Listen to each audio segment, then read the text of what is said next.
Around 21 tomorrow, then partly cloudy, 23 on Monday. Our listener app is the new home of Triple M. Download now to listen live or on demand. Shut up! The footy's on Triple M! We've been hearing the traditional tough talk all off-season. Put on some size, building really well. Yeah, he's electrifying. And it's nearly time to put up or shut up. Welcome to the big league, young man! Sat right on his ass! But first, it's the traditional pre-season hit-out. Sharp start! With traditional big moments. What a grab! This is the AAMI Community Series. For Ream Hot Water and McDonald's, Triple M rocks footy. It's a day that we woke up to the most horrible news with the passing of the great Shane Keith Warne. And to be honest, we're still in shock. A huge presence, a superstar on the field, and a hero to so many. Warnie was also a massive Triple M footy fan. And like all of us, we are truly devastated with the news that he's no longer with us. Our thoughts and prayers with the Warne family and so many during this difficult time, and the world just will not be the same. Hello and welcome to Triple M Footy. Great to have you with us for McDonald's and Ream Hot Water. Triple M Rocks Footy is a game that has its own subplot of tragedy today. Hawthorn and Richmond playing at the Devonport Oval to pay tribute to the Hillcrest Primary School tragedy. We'll talk about that very, very shortly. Jack Heverin joined firstly by Joey Montagna, who's got a very, very big day ahead of him. Joey, good to see you, and good to see these two teams for the first time this year. Yeah, good afternoon, Jack. Yeah, you talk about tragedy. There's been a lot of tragedy in the world in recent times, hasn't there? And, of course, they're playing for a special occasion this afternoon, which will be great for the community of Devonport to get together, rally around their own, and hopefully they can enjoy a good contest, because I'm looking forward to seeing these two clubs. Two different reasons. Richmond, I'm expecting them to bounce back. I think that they are still in the midst of their dynasty. I think they've got really good football left in them. We know they were struck by injury and had a disappointing finish to last season, but I'm expecting them to bounce back. I think they are certainly a top 4, top 6 contender. And for the Hawks, it's a new era without Coach Alistair Clarkson, Sam Mitchell at the helm. I like this young list. I think Sam Mitchell's got a bit more to work with than maybe some other people think. They've got a really exciting young defence. They've still got some All-Australians and some players coming back into the side like Jack Gunston that we haven't seen much footy from. I think it's going to be exciting. I want to see the Hawks. I want to see what Sam Mitchell brings in regards to how they want to play the game. What are you expecting him to bring? How do you think they'll play? I'm expecting a little bit of creativity somewhere. I think Sam Mitchell, knowing the way that he works, he's got such a sharp footy mind. I think the way that they'll set up through the midfield might be something a little bit different. They might have to bring some extra numbers around the ball, a bit like the Western Bulldogs maybe, to try and help that clearance and contested ball part of their game, because that has been an issue in recent seasons. But just looking forward to seeing what he brings, and also seeing Dustin Martin back in action as well. I love watching the superstars play. Of course, had that horrific injury, had his own tragedy over summer as well, so good to see him back out there. About 8 minutes away from the bounce of the ball, Tim Solly alongside me this afternoon in commentary has sold a couple of houses this morning already and has helped people live their own dreams. Timmy, good to see you. Thanks, Jack. Just doing what I can, mate. No, look, it's great to be back, isn't it? A lot of crazy things going on in the world at the moment, Jacko, with wars and people passing and the like, so it's great that footy's back to provide us that little bit of distraction from our everyday lives. And obviously we've got off to a cracking start with this AAMI Community Series, haven't we, with two very tight contests early on and hoping for another tight one today. What do you expect? To what Joey's point about Richmond, some are suggesting that they're going to bounce back. A lot, though, are saying that they won't, that part and that era has gone. Do you agree with that, or do you think they'll be back up there this year? Oh, look, I think they'll bounce back up into the 8, if not top 4. You look at that list, there's primarily a lot of that list that played in those 3 premierships, Jacko, so you'd expect them to be up and about. But for me, this time of year is not only about the superstars like Joey mentioned.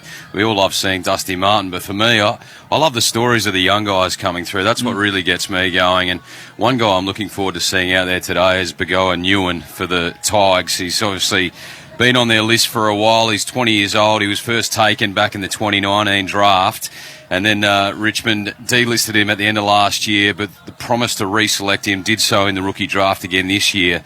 But his story, Jacko, born in Kenya in a South Sudanese family, Nguyen spent 3 years of his life in a refugee camp, and then he's one of 8 siblings, and he said that he's inspired by his mum and his older sister, Nyadol, who's a lawyer and human rights advocate. So look, he comes from an amazing family with an amazing story, and he's out there today and he's vying for a spot in 2022. Big day for us here on Triple M Footy. Adelaide and Port Adelaide to come, depending on where you're listening to this afternoon and tonight.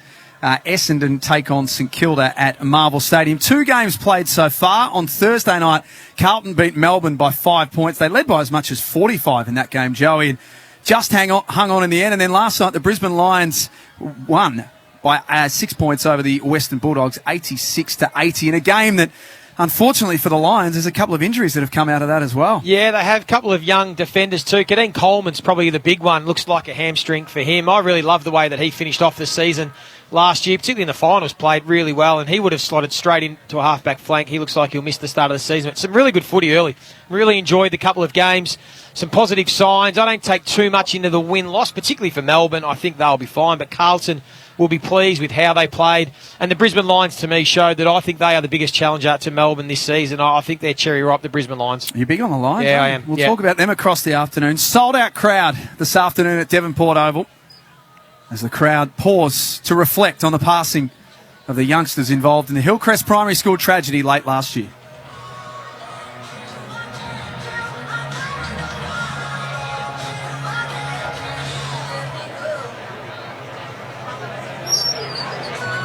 So the crowd just waiting for their instruction from the ground MC as well. Hawthorn coming off a draw last week. They played a strange kind of 6-quarter game last week against Collingwood in their practice game. And for Richmond, they played Geelong, won by 18 points down at GMHBA Stadium. And as Joey said, Tim, the biggest positive for Richmond was Dustin Martin getting through that game unscathed. Yeah, no, he looks the goods again, and anything's possible with Dusty. We can't write him off, can we? When he's in top flight, there's probably no one better in the comp to look at as the players are getting set now. Jacko, it looks like we're about to pay our tribute for a minute's silence. Both teams are lined up on the wing, broadcast wing. Last time a game of footy was played here as a practice game was February 2000. Richmond won that game by 5 points. Best on ground, the chief, Brendan Gale, who's now the CEO of the Richmond Footy Club. And the late, great Spud Frawley was coaching the Tigers back then. It's quite a unique ground. There's an athletics track around the outside of it as well. From the moment that tickets went on sale as part of Healing for Hillcrest, they didn't last long. They were sold out very, very quickly. As Kath Loughlin, the ground MC, is getting set to get proceedings underway there. Just while Kat's getting organised, let's check in for the first time this afternoon, Boundary Side. Alex Bryan is there. Alex, good afternoon to you. Good afternoon. Hello from Devonport, where, yes, as you say, there is so much community spirit on display. It is a sellout here. In terms of the setup, it's not allocated seating, so it's just first in, best dressed. The interchange bench, well, that is tents and plastic chairs. The teams are just separated by a metal barrier. So, yeah, this is country footy at its finest. Certainly is. Thank you, Alex.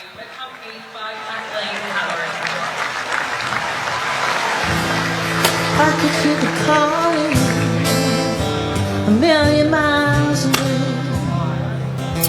As Kate Sobrano entertains the crowd at Devonport Oval. With words I cannot say, but now our lives have changed so much you'll never know. And I look for tomorrow and pray this feeling soon will go. And I will never walk away.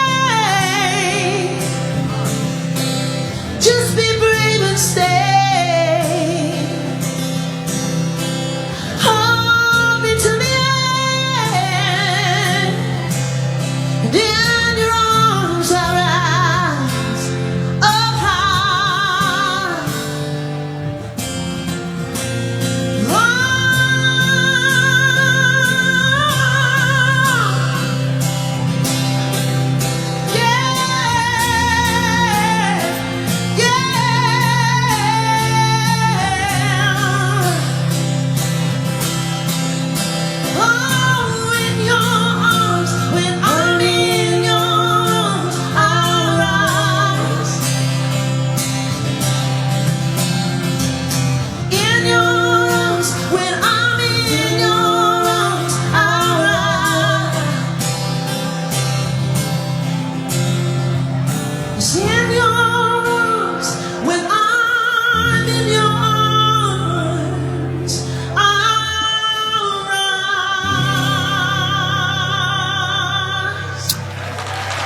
Kate Sobrano singing in front of a sold-out crowd at Devonport Oval, all part of Healing for Hillcrest. You can jump online and donate to the Hillcrest Community Public Fund. As the crowd now stands to pay respects to the family and all of those involved in such a horrific tragedy late last year.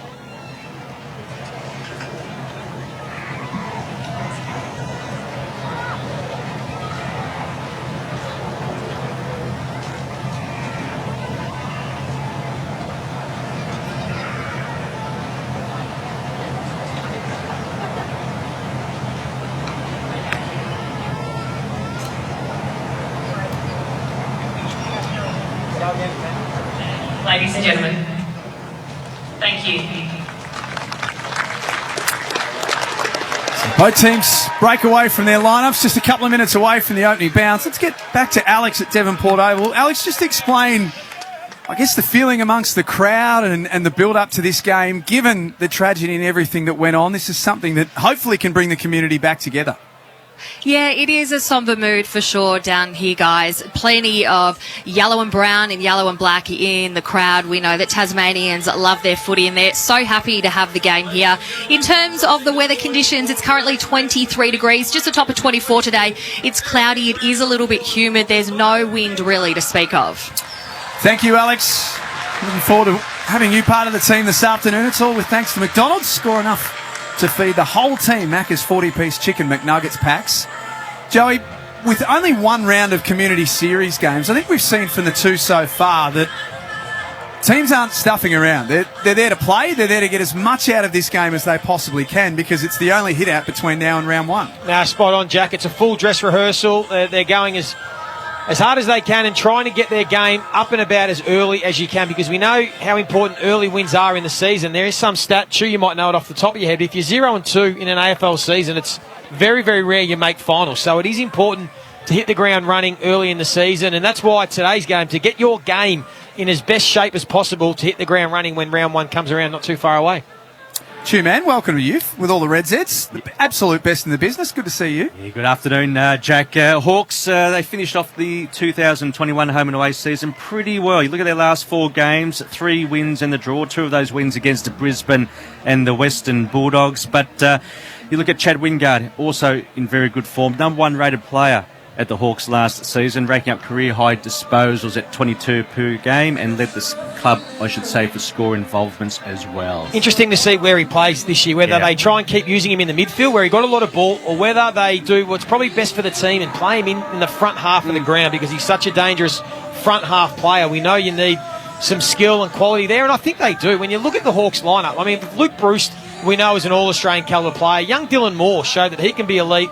So with Wingard there, those 3 at ground level, you get Gunston back in that forward line with one of the youngsters, Kaczynski or Mitch Lewis, stepping up. I think the Hawks are capable of kicking a score.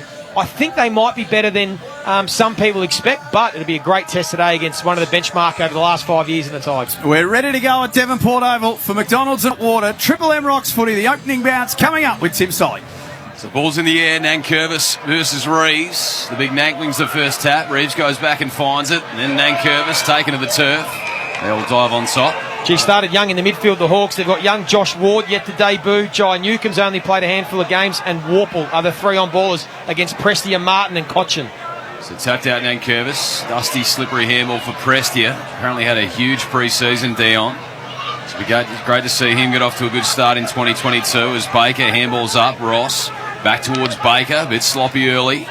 Handballs back up. Rioli. Loopy one down the line. Broad. Size the pivot into 180 and then snaps an inside out Nana. Not his best effort out on the full. Early stages, both sides yet to score.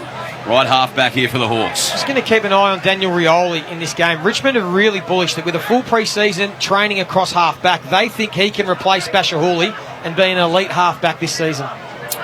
He went to half back last year. In the last 6 games of the year, averaged the best part of 20 disposals back there. The Hawks are held up. Here's James Sicily.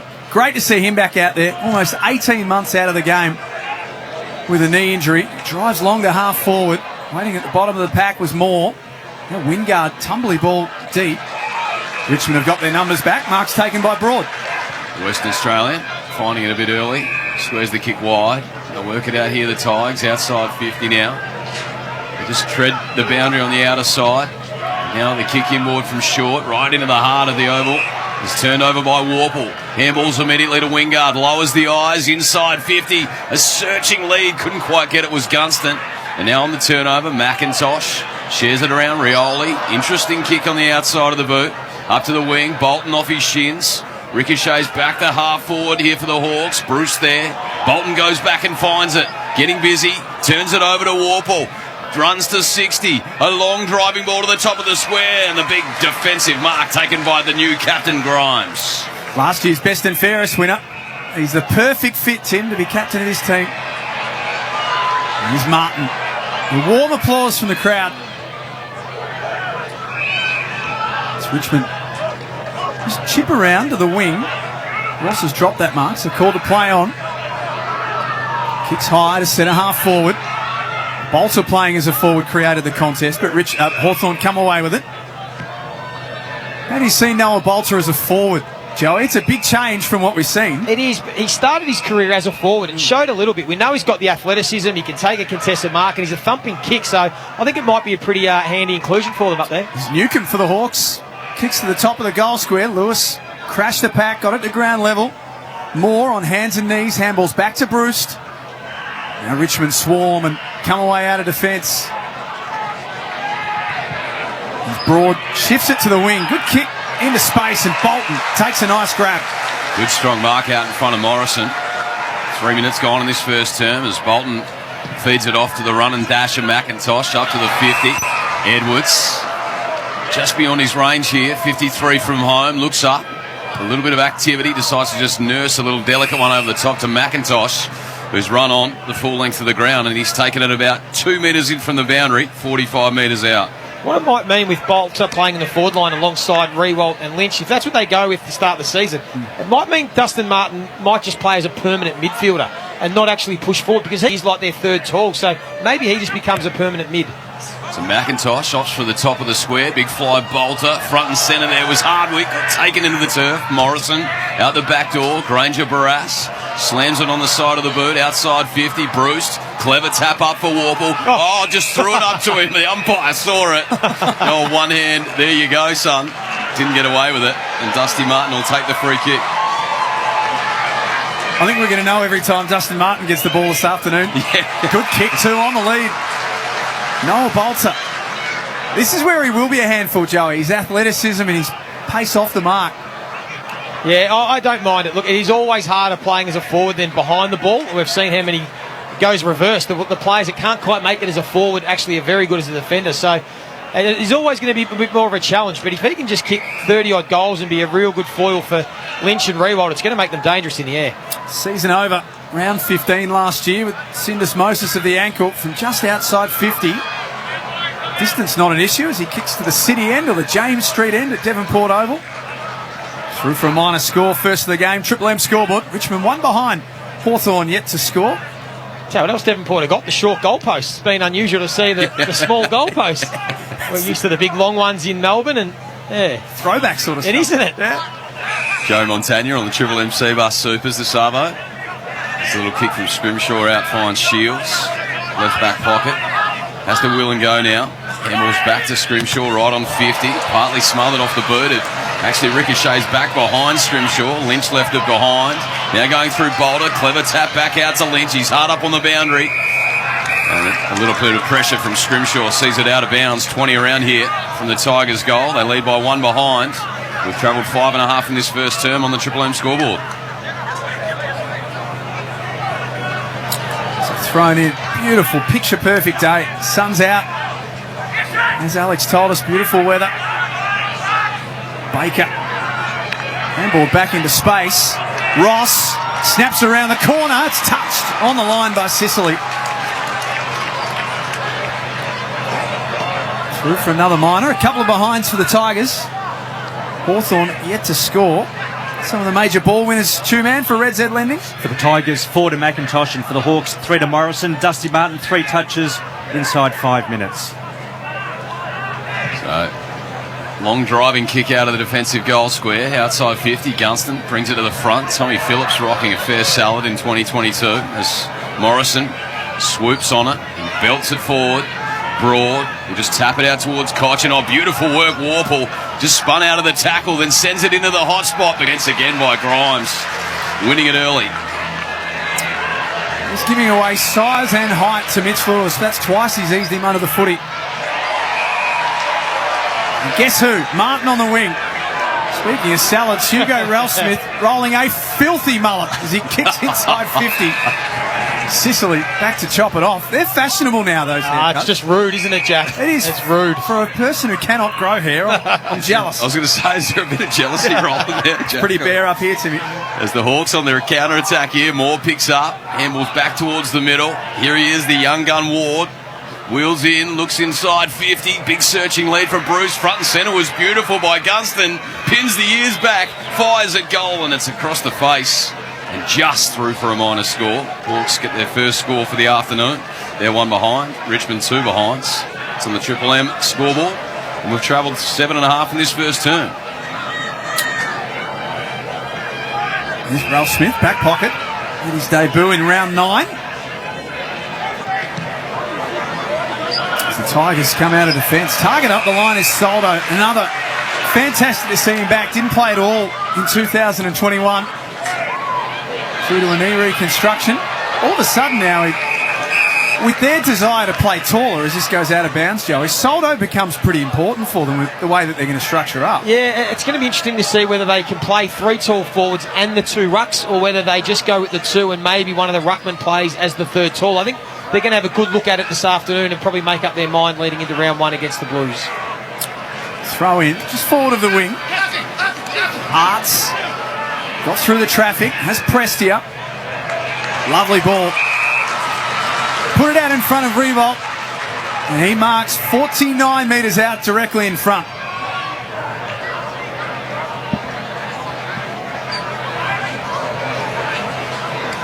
Eleven-time leading goal kicker for the Tigers. And a proud Tasmanian, a Clarence boy. Should have no trouble with the distance.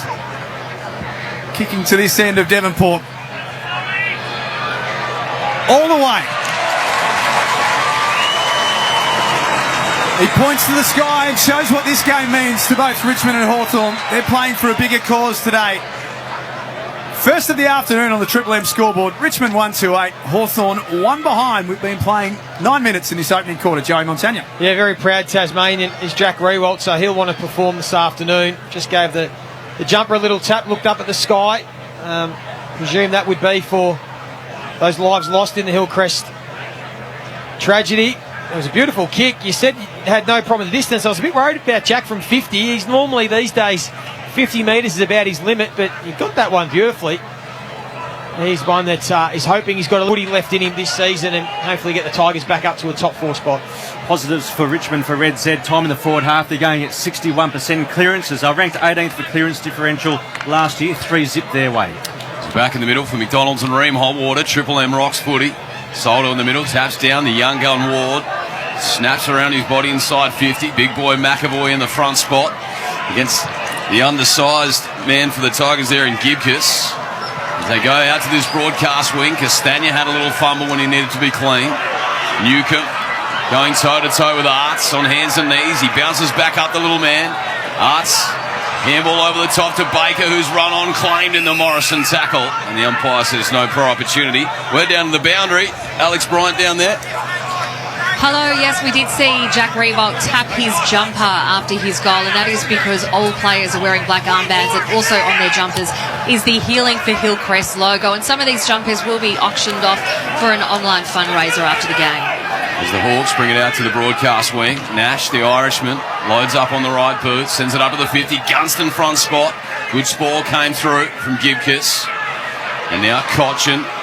Clean as always, got it to short, and darts one on the 45, finds Rioli at half back. Short again to Arts. 11 minutes gone in the opening quarter. Richmond lead by 7 points. Arts on the broadcast wing. Told to play on, kicks long up the line. And Curvis, the target, couldn't mark, but then, as he likes to do, is taking a body, and then he takes a second. He tackles Wingard over the line. How would you describe Chad Wingard's current hair setup, Joey? Is that the chop top? The chocolate and the white on the top? The top deck. The top deck, that's what I was looking for, the top deck. I reckon that's the Emperor Penguin style going on there. Well, a bit of flock of seagulls about it too. Warple kicks around the corner to the discipline area. Broad happy to take it to the boundary line. Was that deliberate? Oh, he might have got away with one there. Right in front of the umpire, that would normally get paid, you'd think. Tapped it straight to the boundary line, did Nathan Broad. So just to paint the picture, Chad Wingard has got the undercut shaved with black hair and then long bleach blonde hair on top. It's just remarkable. If it's fashion, I've missed the memo. Baker. There's Bolton. Not sure what to do at half-back. Able to arch the back and get onto his right foot and drive long to half-forward. Big fly from Lynch. At the spill was Hardwick. Handball's out. Sicily. Great to see him back out there. Gets it back to Hardwick. They share it around by hand. Now Scrimshaw on defensive 50. Sends it down the line. Morrison competes hard. Baker crashing through and they're on top. Both teams defending really well here in this first quarter. There's only been the one goal kicked, but both defences holding up. The Hawks have been under pressure, but they look good behind the ball, and Richmond have been doing really well. The Hawks haven't even looked like scoring so far. Bolton carried across the line by Shields on this broadcast wing. We've travelled 12.5 in this first term. It's Richmond 1-2-8 leading the Hawks 1 behind. That's all on the Triple M scoreboard. Only goal kicker in the game so far, Jack Revolt. Bit of a breeze towards the James Street end, favouring Richmond in this opening quarter. Here's Bolton. He's been busy early on the wing, handballs inboard to now the former skipper Cochin, who has a fumble and chips a pass that misses everyone. Scrimshaw read it better. His handball though not great for Morrison, who gave away a free kick in the process. Cochin just threw himself at the footy. It was a poor handball from Scrimshaw. It was an easy one that missed the mark, and then you're right, Trent Cochin playing like it's a preliminary final already. 188 games as captain.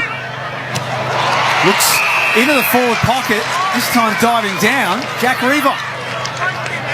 Well, that's just a nice bit of chemistry between two blokes that have played a lot of football together. The right hand knew what the left hand was doing there. It was a bit of a set play into the space for Jack Revolt to lead into in the pocket. So you'd think a couple of steps around, left foot, which he does, but he's kicked the belly of the Sharon. And it's touched off hands by Soldo and out of bounds for a throw in. Tigers 1-2-8. Hawthorn 1 behind on the Triple M scoreboard. 14.5 minutes gone. Some of the stats catching your eye early, too, man. Jaden Short, 6 touches, and Sicily, good to see him back for the Hawks. 4 disposals, taking a couple of marks. Deep in attack here for the Tigers. Ball to the back. Baker lurking, scrambles it goalward and threads it through. So Tigers get their second. Baker gets his first.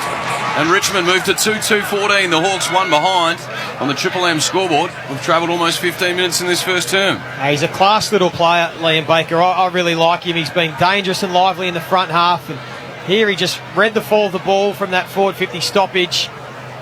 Low. The Hawks had the goalkeeper. Sam Frost was in the goal square all on his own, but went to the left corner pocket in behind the net, and he couldn't do anything about it. Frost, and nice finish. Their smalls look busy early, Joey. Richmond's. He's buzzing around. Bolton. Well, we know it's their greatest strength, isn't it? We can talk about the height and the extra size they've gone with, but Richmond's trademark is their smalls, and when Bolton and Baker and Short, Rioli, Cochin all get involved in the play, they're a hard team to stop. McDonald's and Ream Hot Water. Triple M rocks footy in the AAMI Community Series. Richmond with the first 2 of the game. Cochin, clearance win for the Tigers. Bangs it deep. This mark taken back to the flight by Finn McGuinness.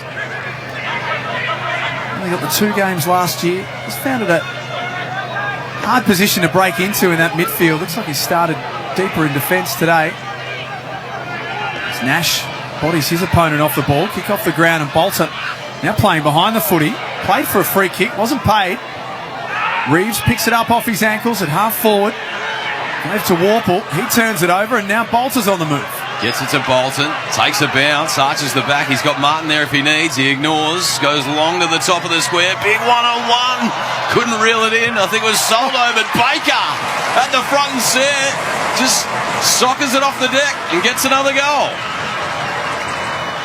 Baker's got 2 in a matter of minutes, and the Tigers extend the lead. They're 3-2-20. Hawthorn 1 behind. Triple M scoreboard. Yeah, that's the classic Richmond play. They turn the ball over at half-back and then they use their hands through that wing line. They were queuing up, as you said. Timmy, Dusty was running shotgun, could have got the footy, but we know the Tigers, they don't like to mess around with the ball. When they've got time and space, they like to drive it in deep. It was Soldo having a go top of the square, and then the smalls were everywhere. If it wasn't going to be Castagna, it was Baker coming through, and that's when they're at the best, Richmond. He likes it up forward, doesn't he, Joe? He's been in defence for a while, Baker, but he's licking his chops up there. Well, I just think you can get 20, 25 touches playing across half-back, but if you can be a player inside the front half that can win ground ball, hit the scoreboard and set up goals, that's always more important. Only kicked 17 goals in his career so far. He's got an appetite to kick a few by the looks of things. For McDonald and Ream Hotwater, Triple M Rocks footy. It's Tom Phillips for the Hawks. Looks to the wing. Connor Nash, that's not a good kick. Turnover. This has been a problem for Hawthorn, turning it over in the wrong parts of the ground. Richmond with numbers forward again. Nankervis. Careful pass to Martin, who has it 50 metres out, right forward pocket. He won't have a shot here. He's always looking to try and pass it off. That's what he's doing now. His eyes are darting around instead. Lays it up to the goal square. Soldo with a big fly. Couldn't mark at ground level. Revolt turns the corner. Misses. The footy is living in Richmond's half of the ground. 3-3-21 to Hawthorn, 1 behind. Some of the Triple M Reds. Q-Man. Yeah, spot on, Jake. They've had the last 4 entries inside 50 of the Tigers in the last 10 minutes. Time in the forward half, 60% Richmond's way. Well, they're not helping themselves, the Hawks, with some poor turnovers, so they just need to use the ball better. Oh, not there. And a horrible kick outside 50 on cue. He's turned over into the hands of Bolter. So it's about 70 from home, just beyond his range, as he looks to the top of the square now, slews it off the side of the boot. The big nest forms off the head of Frost, front and centre. Martin, that's where you want to be. He sends it high towards goal, but out to the right-hand side, minor score. They're just peppering here, Richmond. 3-4-22. Hawks 1 behind. Triple M scoreboard. It's interesting that Ivan Soldo's spending a bit of time at full forward. I think, again, this is for Richmond coaching staff to see. Is it Soldo who can play as the second ruck, third tall forward, or is it going to be Bolter? Hardwick kicks long to a pack. Mitch Lewis for the Hawks came from the back and put the footy at ground level. Ball up. Out of side wing. 6.5 minutes before quarter time. Things just breaking down a little for the Hawks, mainly with their decision making and their turnovers. As Joey said, that Richmond of old, that team that if you give the footy back to them, they're going to punish you. They've been doing that in this quarter. Nankervis, tap to the advantage of Bolton. That's a throw. Umpire says play on, and Hawthorn take the advantage through the middle of Devonport Oval. Kick was intended for Wingard. He was taken out of it by Josh Gibcus, who, if you speak to Richmond supporters who have been watching them train and watching their pre-season stuff, Josh Gibcus could be set to go for round 1. And keep an eye on him this afternoon as Bolter on the end of it. Marks 55 metres out from goal.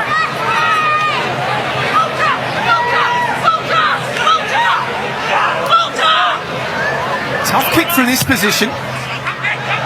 He likes his chances though, and why not? Bolter from outside 50. Makes it 4 in a row for the Tigers. It's been a good start for them. They're 4-4-28. Hawthorn 1 behind. That's a really good finish. We know he's got a thumping boot. It is going to be fascinating for the Tigers what they do with this forward line in round 1, because if Bolter keeps presenting and kicking the football like this, he has to play as a forward. We know they've got Lynch and Rewalt. And then what do they do with Soldo? Do they play the 2 rucks? Does maybe Bolter play as the second ruck along with Nankervis? They're going to get a real good look at it today, the Richmond coaching staff. Just top 2 ranked players on the ground, Joey. Tigers way. Liam Baker, 7 disposals, a couple of clearances and 2 majors, and Bolter He's picked up 6 touches, 3 marks, and kicked that major. What about young Joshy Ward in his first hit out? True, man.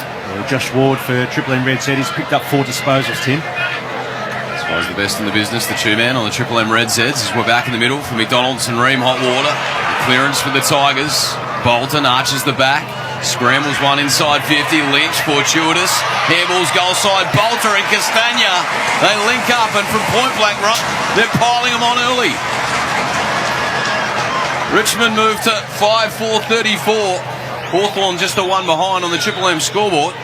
Almost 22 gone first term. Yeah, well, nothing pretty about that play. It was just out of the centre bounce.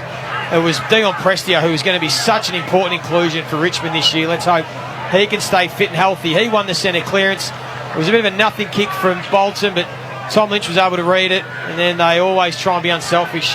This Richmond forward line. No, Bolton could have kicked the goal himself. He gave it to Castagna.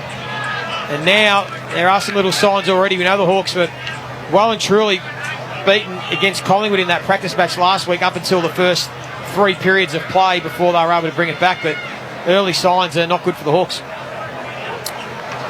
Richmond are queuing up. Everyone wants to get in on the act for McDonald's and Ream Hot Water. Triple M Rocks footy. Still 5 minutes to go in this first quarter. Hawks just need to get the ball to spend some time in their half. Wingard got his hand in the way. Go to Ward. He's looked bright so far. We heard his red Zeds a moment ago. And Scrimshaw kicks off half back. McAvoy presents on the wing. There's Robbie Tarrant. Our first look as a Tiger. It looks a bit strange as he tackles Newcomb out of bounds. 14 seasons as a Kangaroo. Yeah, he's might have just been his first possession, but he's had a couple of strong spoils, as we know he does. He's just going to play on the big key forward every week now, just play his role, and he's going to be a handy pickup. Ball in, Newcomb there, taken high by Prestia, who shakes his head afterwards, then knocks it out of his hands. That'll be 50. Which will take Newcomb up inside 50. A chance for the Hawks to get their first shot on goal. Yeah, well, they need this. Bit of a short 50 too. Probably could have been a bit further. But it's their first entry in about how long, Stu? About 10 or 12 minutes. I don't think they've been inside 50. 12 minutes, Joey. So 20 years old, Jai Newcomb. Kind of broke onto the scene last year. Pick 2 in the mid-season draft. Career high 18 touches in round 22, last year's win over the Bulldogs. He enters the 50 now, sends it on its way. It's out to the right. Hasn't even got the journey. And standing tall was Big Nank. There's been a whistle off the play, though. And big boy McAvoy will be the beneficiary. Yeah, couldn't quite see which Richmond defender it was, but certainly he was trying to shepherd McAvoy away from the contest. It might have been Robbie Tarrant. You could see that was illegal. He put too much work into big boy. Didn't allow him to run and jump. Would it sting the big boy a bit that he was only 1 year captain, Joey, or be happy to pass the reins? As he sends it on its way straight over David Roden's hat. He was a captain last year. But is he still captain Still this year? captain one more year. Okay, yeah. still this year, okay. Don't sell the big boy short. He's captain again, which, look, he's a terrific leader. He's got a real wise head on his shoulders. He's going to be important for this group. I was maybe thinking at the start of this year, was he necessarily a walk-up start into their best 22? Because they've got 2 young ruckmen at the football club, but clearly they think there's a role for McAvoy to play the big bear in the square. It looks like full forward, can pinch it in the ruck. And then maybe you'd think they'd try the year after Tim Solly. Maybe it's going to be a James Sicily who might be ready to take the reins after he gets a full year under his belt. So he kicks the captain's goal. They finally get their first major in the first term. They're 1-1-7, the Hawks. Richmond 5-4-34 on the Triple M scoreboard. The experiment as a defender didn't last long for Ben McAvoy last year, Joey. No, it didn't quite. No. McDonald's and Ream Hot Water, Triple M Rocks footy. Arts around the ball, still inside the centre circle. There's Prestia waiting at the back of the stoppage. He's kicked to half forward as far as Scrimshaw. Sicily will have to be quick. Just got his kick away.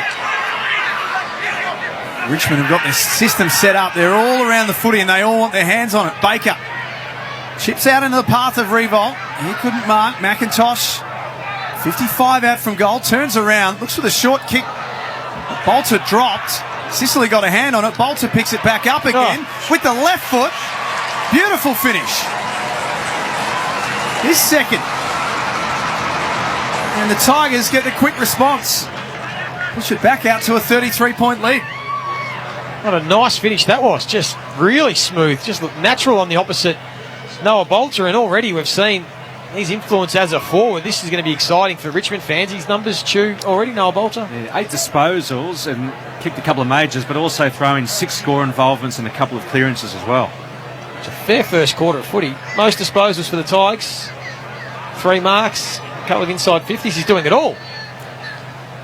He's a brute of a man. Who does he remind you of most, Joe, as a footballer? Is he someone that kind of sticks out in your mind? Oh, off the top of my head, give me a few minutes to think about that one, Timmy. Yeah, sure. So back in the middle here for McDonald's and Ream Hot Water. Triple M Rocks footy. McAvoy up over the top of Nankervis. And then Nanky bent down to pick it up. He's going to take the advantage, Martin. Umpire said, yes, you took it. You better get going. So he just spears a little ball to half forward. On the pickup, Castagna was clean. Handball back. Prestia not so clean. Has to retreat with the kick. Back to the outer wing. And short. Right on the logo here. Davenport footy down in Tasmania. Home of the Devonport Magpies in the TSL League, I'm told, by our man Rabs. But I'm just in the back row as the big load up here. Inside 50. A nest of players. Bolter flying again. Hardwick, Hamels wide. Phillips, Sicily at the top of the defensive goal square. He fans a kick wide and he finds his man in Shields. As we tick down to 2 minutes before quarter time, Hawthorn are making hard work of this coming out of defence. That handball from McGuinness not great. And Gunston sliding in. How would the umpire interpret this? He just below the knees, I think. That was the one where he clearly slid into the players. Toby Nankervis looks a little sore, come towards the bench. Bruce had a fresh air. His Shields it was, in fact. Bolter. Handball's out into the corridor. Baker's been busy in this first quarter. Lynch hits up to the footy. 55 out. He can just about go himself. Looks up, sees that no one comes at him and does. That's out of bounds on the full. So we've almost ticked into the final minute here in this first turn. Good. Head down the boundary, catch up with Alex Bryant. What do you got for us, Alex? Yeah, Toby Nankervis has just shrugged off his heavy landing. He was slow to get up, but he's moving all right now. As Baker picks up the scraps back to the top of the square. And Edwards finds himself in the right spot at the right time. He'll go back for a set shot, 20 out, slide angle. Liam Baker again, just at ground level. He mops up everything. He's so creative with both feet. He cuts, he weaves. He's been a handful in this first quarter. 10 disposals already, 4 contested, and already kicked the 2 goals, and now setting up this one. So Edwards, we know how pivotal he is to this side. When he's in, they seem to be winning. And I'll hope he stays fit and healthy this year as he lines up here on the runway. And he makes no mistake. Edwards is on the board. And the goals just keep piling on in this first term. Richmond 7-4-46. Hawthorn 1-1-7 on the Triple M scoreboard.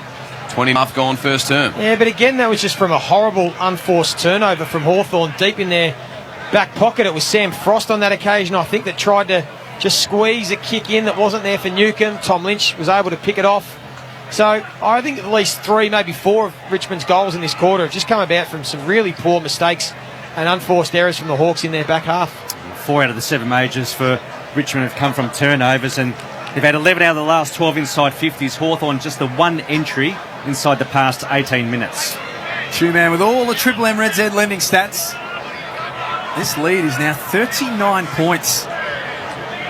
Still a long way to go in this game, obviously. Not a good start for the Hawks. For McDonald's and Ream Hot Water. Triple M Rocks footy. You can bust through.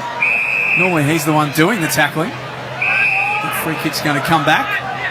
Yeah, that was strong from the young kid. He had Tigers everywhere. It was Dustin Martin that he just trampled over the top of and then got the free kick. So good signs from the youngster. Tilly spoke about him breaking through. Had 14 tackles on debut in Sydney. This a more promising build-up. Lewis, front and centre. Takes a nice mark in front of Grimes. 20 metres out, directly in front.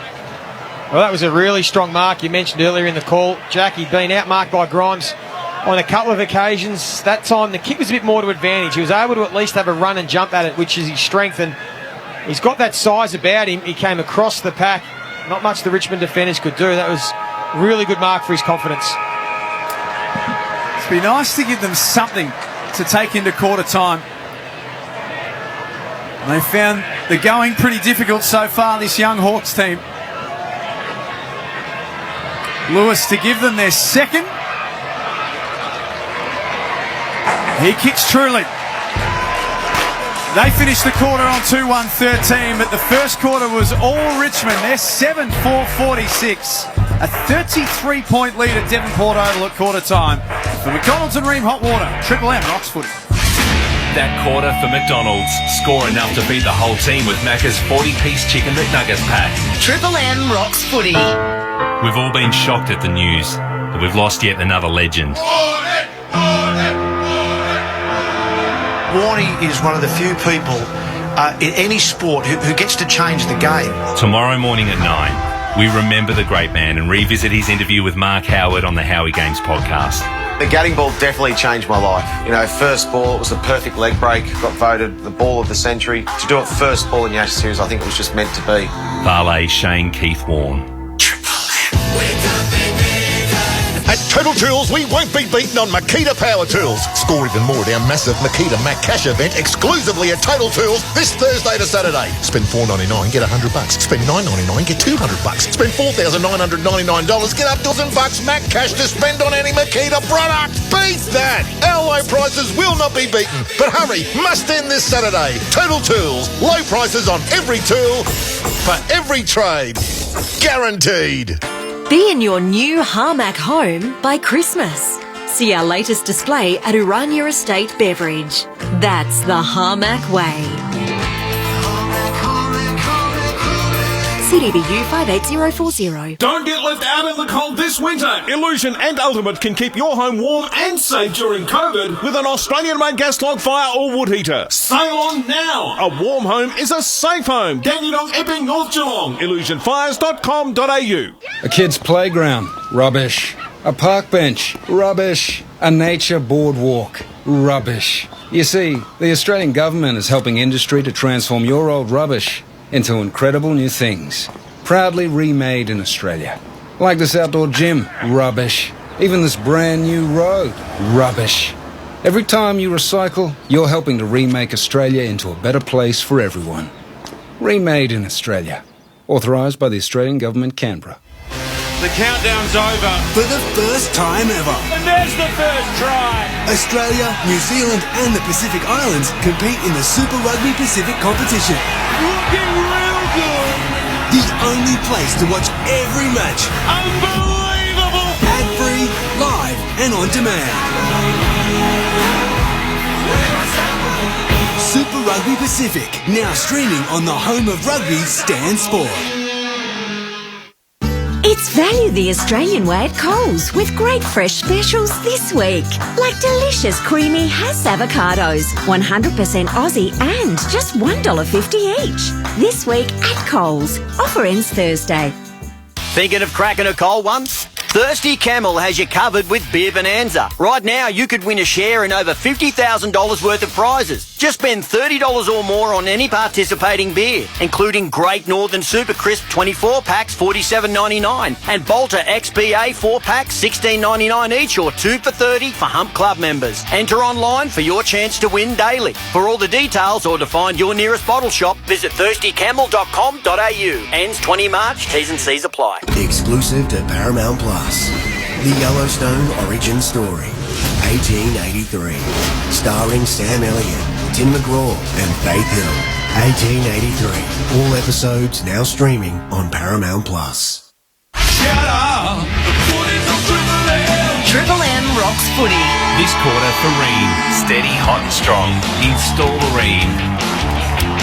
Tigers have come out fit and firing in the opening quarter in the AAMI Community Series. They lead 7-4-46 to Hawthorn 2-1-13. Noah Bolter, Liam Baker with 2 goals each. Singles to Revolt, Edwards, Castagna. And for Hawthorn, Mitch Lewis, Ben McAvoy, their 2 goal kickers, Joe Montagna. They look like a team who are trying to maximise what they can get out of this game, Richmond, and they look like a team who have had the benefit of a big pre-season as well. Yeah, they have, and I think Damien Hardwick's been on the record as speaking about that. They've always played catch-up the last few years with the pre-seasons, shorter pre-seasons, of course, both because of COVID-related and playing deep in finals. But this year, he said with the longer pre-season, they were able to get back to basics, just work on fundamentals, being clean, with ground balls, your skill execution, and all those things that are really important that we sometimes take for granted at AFL level. And they've been sharp in that phase of the game so far. They've just done the basics really well. They've won ball. They've been clean. Again, Richmond don't always play the prettiest style of football, but they get it in there. They cause havoc at ground level. And they've looked like the Tigers of old in this first term. Two-man, throw some Triple M Red Z lendings at us to back up what Joey's been saying. Yeah, scores from turnovers, 4-3-27 to Richmond, only just the one behind to the Hawks. And those ground balls inside the forward 50, Liam Baker, he's had the most on the ground. He's had 4 in that particular zone, thrown his 10 touches and a couple of goals. And Bolter, he's the other one, number 1 ranked player, 9 disposals and 2 majors as well. Let's get boundary side to Alex. And Alex, any news coming out of that opening quarter? Hello guys, well I can tell you that the AFL has been right behind supporting those impacted in the Tasmanian community. This is a charity match to raise funds but also raise spirits for those impacted, and there's a huge showing from the AFL here. We've got Gil McLaughlin, Travis Auld, Brian Walsh, all the bigwigs are here. He looks fit as well, Gil McLaughlin. He looks very fit. I can tell you that we had brunch earlier today. Oh, did we just? And I did. Just I know, you and Gil. Slight flex. We did have brunch. No, there were a couple other people there. And he's cutting back on the carbs. So his order was poached eggs and well done bacon. I had the corn fritters. That's maybe a Sounds like a keto diet to me. good diet for all of us, actually. We could probably all cut back on the carbs, I reckon. Thank you, Alex.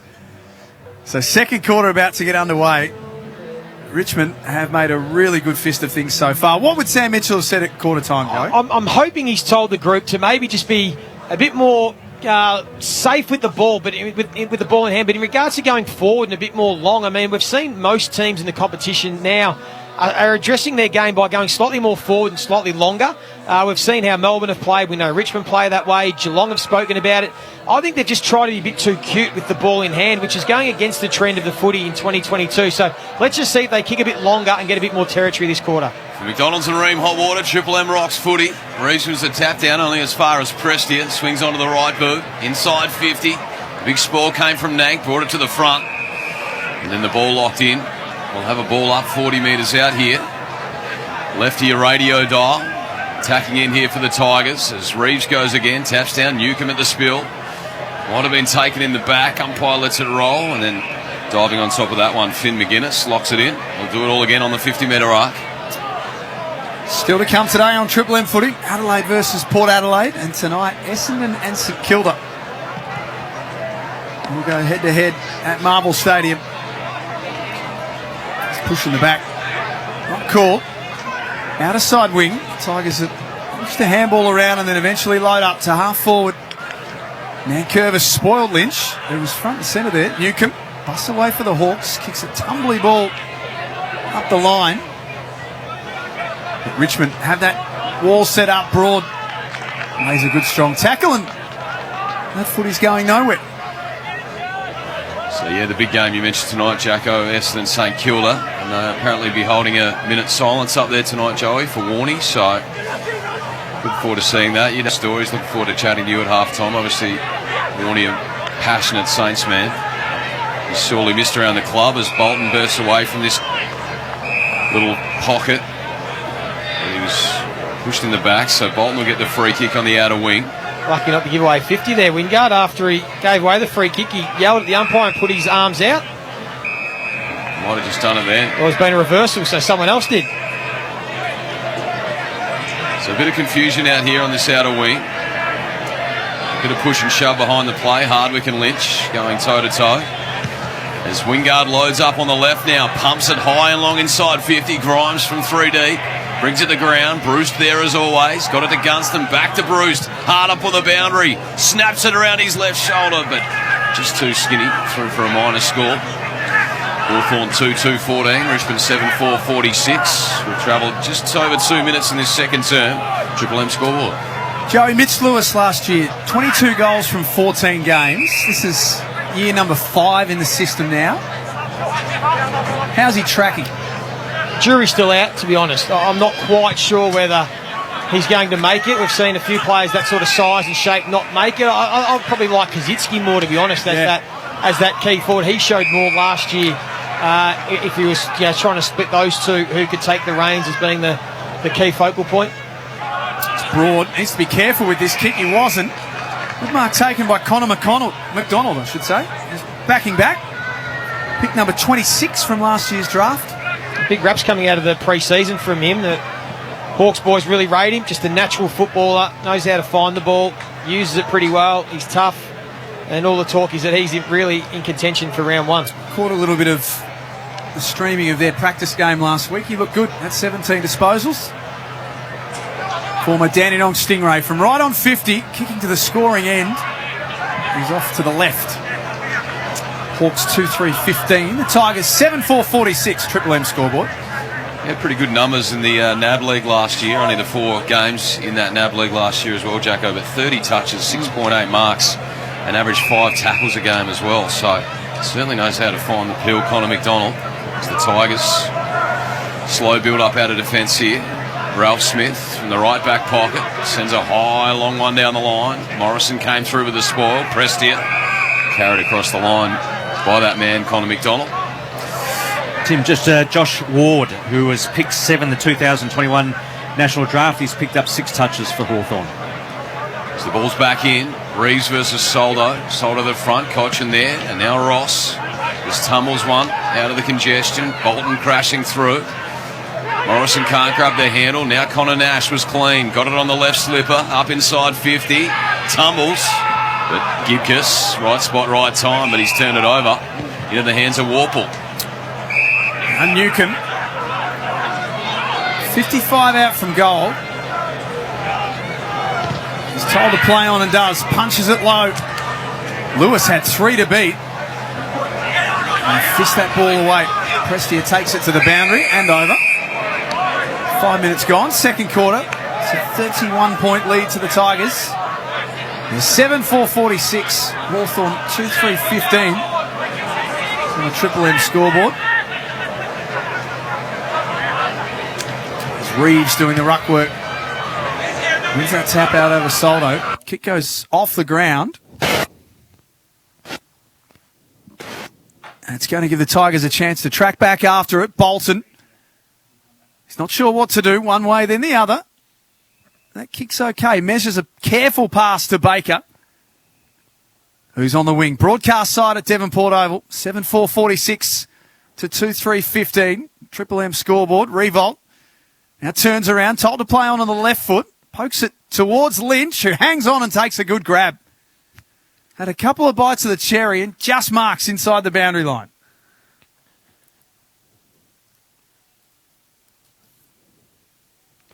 And this will be a tough kick, though. All the scoring has been done, Joey, at the James Street end. Things have been a little harder at the Victoria Parade end. Yeah, we're just having some audio issues, but he gave away a free kick earlier and he's getting frustrated because he hasn't seen much of it yet while the other forwards have had a bit of ball. He's given it every chance. He's going to push that wide and across the face and through for a behind, as Joey mentioned. Just a couple of audio issues at the moment. So be patient. We'll get it sorted for you ASAP. Just his third disposal, Tom Lynch, and that's yet to take a mark. So, yeah, quiet start. Sorry, he's taking his second mark, but just a quiet start for Tom Lynch in this game. He'd want to have a big year. He'd be one that would want to bounce back, you'd think. If Richmond are contend again, he needs to be a player that's back up towards those 50 goals and doing all those sorts of things if, as we said, if Richmond are going to try and think they can and win another flag. The Emperor Penguin out on the broadcast wing goes inboard. That's Wingard if you're playing at home. Goes inboard, finds McGuinness, who sends a searching kick inside 50. Soldo, landed awkwardly, but he bounces back up. Gets a fist in there, knocks it loose, bruised. Now out to Ward, off a step, puts towards the pocket and going back, Gibcus.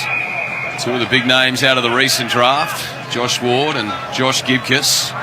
Were you expecting to see Gibcus up forward today? Were you surprised to see him as a backman? No, he was always going to be there. Yeah, I think they think they can have Gibcus and Tarrant as their two pillars, have sort of Broad and Vlosten and Grimes as those roll-off, and I think they're pretty keen to try Bolter as a permanent forward.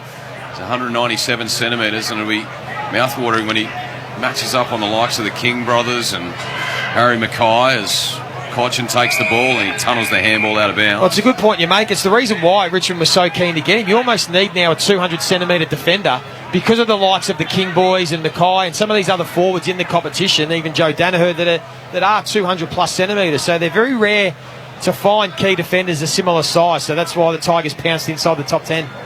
So ball in here, Solder to the front, Rioli rows well, and then just scrambles the ball outside 50. Nankervis, Edwards, the big dogs share it around. Here's Martin, strong through the hips, just shakes the tag and squares the ball to Short, who completes the switch now out to the broadcast wing. Broad. Oh, the handball was sloppy. He just put it at the laces of McIntosh. He mops up, though, looks back inboard, pokes the kick. Ralph Smith with the flying doormat mullet. It's Bailey Smith-like from the Bulldogs. A lot of lemon juice in that one as well. As Nankervis will wheel onto the left boot. A long one into the hot spot. Big Ness, Sicily with the spoil. Now at ground level is Ward. Got it out, and they'll save the day here, the Hawks. They're making hard work of it. As Ross falls over, Bolton picks it up, gets it back to Dusty. Handball's back to the 50. They share it outside. Broad, from a standing start, pokes it wide and finds McIntosh. Just looked like a little training drill there. They didn't panic, Richmond. Always had that extra. McIntosh pops a pass over the top. Castagna marks 45-degree angle, 45 metres out. To give Richmond their 8th.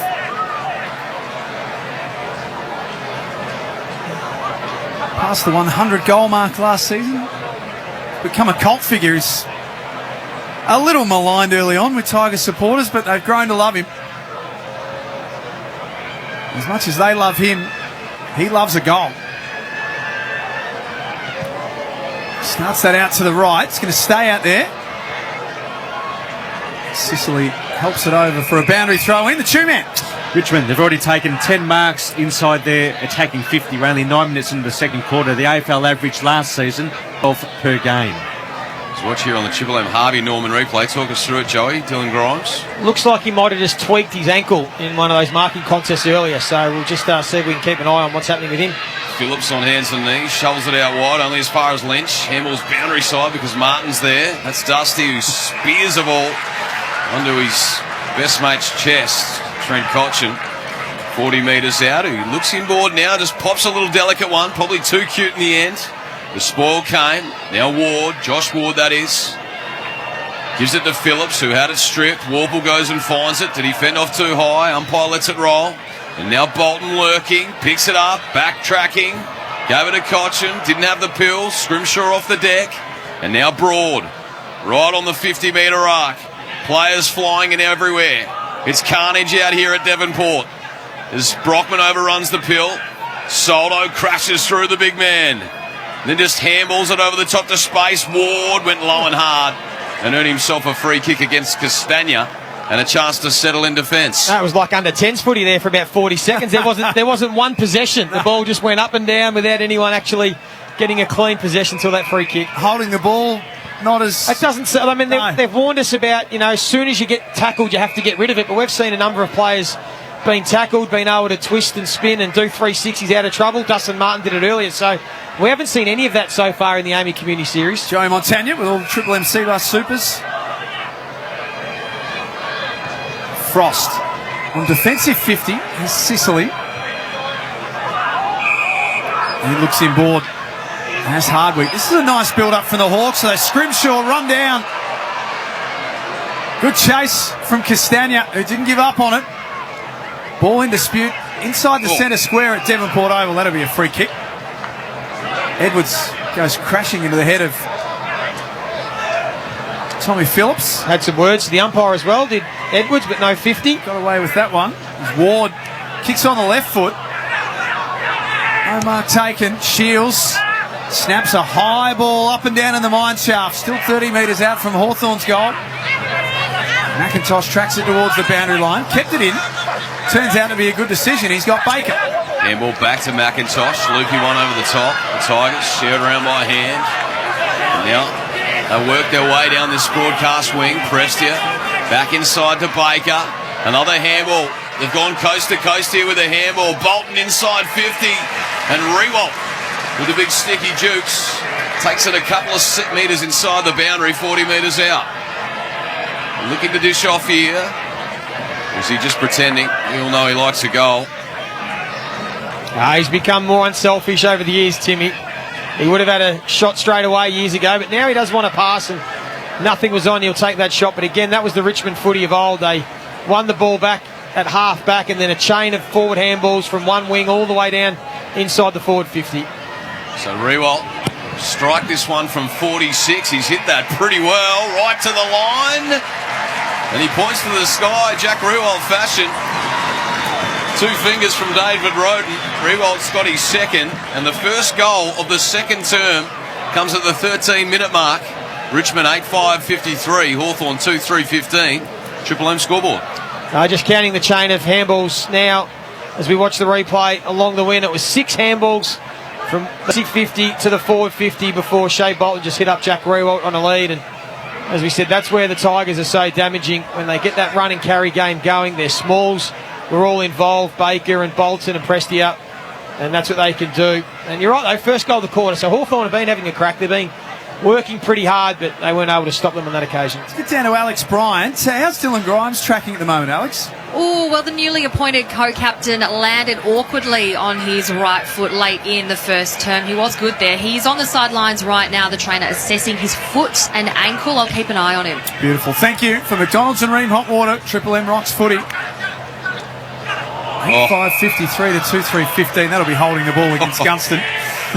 Not sure that one's in dispute. McIntosh, broadcast wing. Went with the outside of the boot. What a great kick. Wasn't to the advantage of Bolton. Nice spin by Scrimshaw. He's getting better and better with every game that he plays across half-back. This entry's going to fall short. The intended target couldn't get there in time. And Short works together with Prestia. He looks with a little kick that he's okay. And he's got Nguyen on the outer side. A man you spoke about pre-game, Tim. Yep. He's a Kenyan-born Sudanese boy.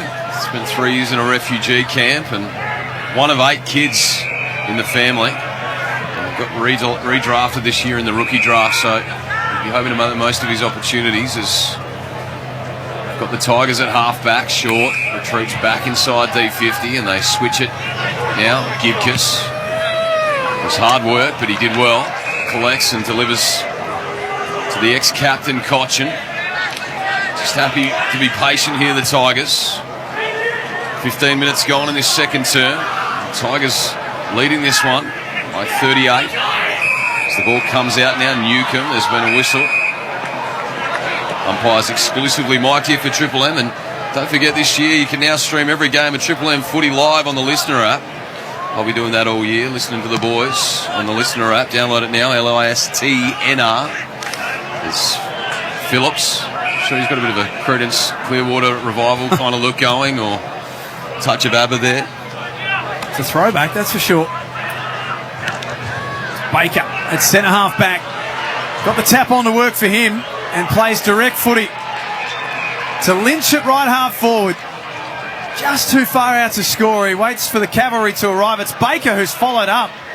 Started with him at half back on hands and knees. Slapped it towards goal. Hardwick had a fumble for the Hawks, but they should be okay. Frost not sure what to do. Handballs to Phillips. They're messing around with it a little bit here, the Hawks. Ward turns around and that's a nice kick. Now they should be able to get clear through Phillips. Long one to no one in particular. He's just turned it over. Yeah, another really poor kick from someone who's got a bit more experience than a few other of these young Hawks. Tom Phillips, that was just a nothing kick to Bolter standing all on his own right on the wing. Some of the stats catching your eye too, man. Positive, though, for the Hawks is Josh Ward. He's leading ball winner with 12 disposals and 3 clearances for Hawthorn. There's the entry inside 50 here for the Tigers. And Riewoldt complaining he was held, but that would have been 50 on Thursday night. Eventually, yeah, he's been paid. I was waiting for it because we saw how many free kicks were paid Thursday night. I've seen 3 or 4 times when they could have been paid because Richmond players were having words to the umpire, and this time Ping Jack. Not the first time he went at the umpire, it was the second time. So Nash gets on with it here. Wingard through the spine. A long driving one into the hot spot coming through Tarrant. Still hard to believe he's in those colours as Gunston flying shot around the body and getting back. Josh Gibkiss knocks it through for a minor score. Hawthorn 2-4-16, Richmond 8-5-53, Triple M scoreboard. Joe, I was listening to you this morning on Dead Set Legends in Melbourne, doing your good stuff as always, but you were talking about that, the free kicks and the 50s paid for answering back. Have they gone a little too hard straight away, or did they have to go hard to try and prove a point? Well, we don't actually know what their plan was, do we? We don't actually know whether it was almost intentional. Let's overdo it early just to let everyone on notice, and then once the season comes, we'll find a balance, because it certainly was over the top Thursday night. They certainly said they want to crack down, but there is a fine line, because it is unreasonable and unrealistic to expect every player to be a robot and to not react to a free kick. But we all agree you can't have abuse and disrespect towards umpires, but that's been the case for 30 years, so I'm not sure where that's going to change. But the dissent one is going to be one we'll keep an eye on. Joey Montagna, all the Triple MC Bus super special comments this afternoon. Cochin at half-back. Nice handball into space. Works together with Prestia. Now Martin wants the corridor. His kick is out in front of Rebolt. Bodied off it. Morrison did okay and then rode the bump. Got his handball away to Frost. That's a Sicily. Umpire said he was held when he didn't have it. Hawthorn free kick. Another 50 for dissent. So there's two in a row. It was great courage from little Harry Morrison, because Bolter was coming hard the other way. He kept his eye on the footy, and then Noah Bolter gave away the free kick, and that's been the second 50 paid in a minute. Driving kick up inside 50. A big fly over the back there from Gibkiss. But at the spill, Jack Gunston soccers it off the deck at the top of the goal square, and he gets his first for the afternoon, Jack Gunston. The Hawks move to 3-4-22. Tigers 8-5-53. Triple M scoreboard, almost 20 gone second term. Well, they've benefited again from a 50-metre penalty. The Hawks. Sicily was able to get that one from the centre circle all the way to the top of the square. It was Gibkiss with a huge fly. That is what he is capable of. He was drafted for his athleticism. He marks it at the highest point. He's going to have a few highlight reels, but he couldn't bring it down with the ball in the marking contest, and then it was Jack Gunston with a bit of experience who kicked it off the ground for his first for the afternoon. Only one game last year, Jack Gunston, because of a back injury. It was a tough year for the Hawks, but I guess it's one of those things you have to see what it looks like without him to realise how much you actually miss him. Been an outstanding player at that footy club for a long time for McDonald's and Ream Hot Water. Triple M rocks footy. Nice tap from Reeves, who's had a good first half. Prestia went hard on Phillips, who's slow to get up. Worth having a look at that one on the replay again shortly. Newcomb, handball to Warple, tackled as soon as he tried to bowl away from Prestia. Richmond will get the ball back. Just keeping an eye on Tom Phillips in the background on the Triple M Harvey Norman replay. Bang.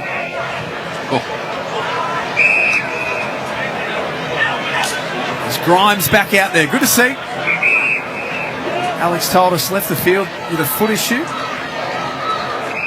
Nice kick to Nankervis at half forward. 4.5 minutes before half time. Bolter on the end of the lead marks. It's giving them all sorts of problems down there. Yeah, he's looked really good, Noah Bolter. Although there's been a free kick. It was paid against Tom Lynch, I think, for a Shepherd. Just off the ball.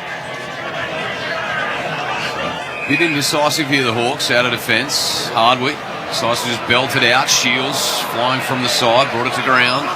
Now rove his own pill, goes out to Moore. Handball inboard, Warple, little fumble, got it back up to Shields.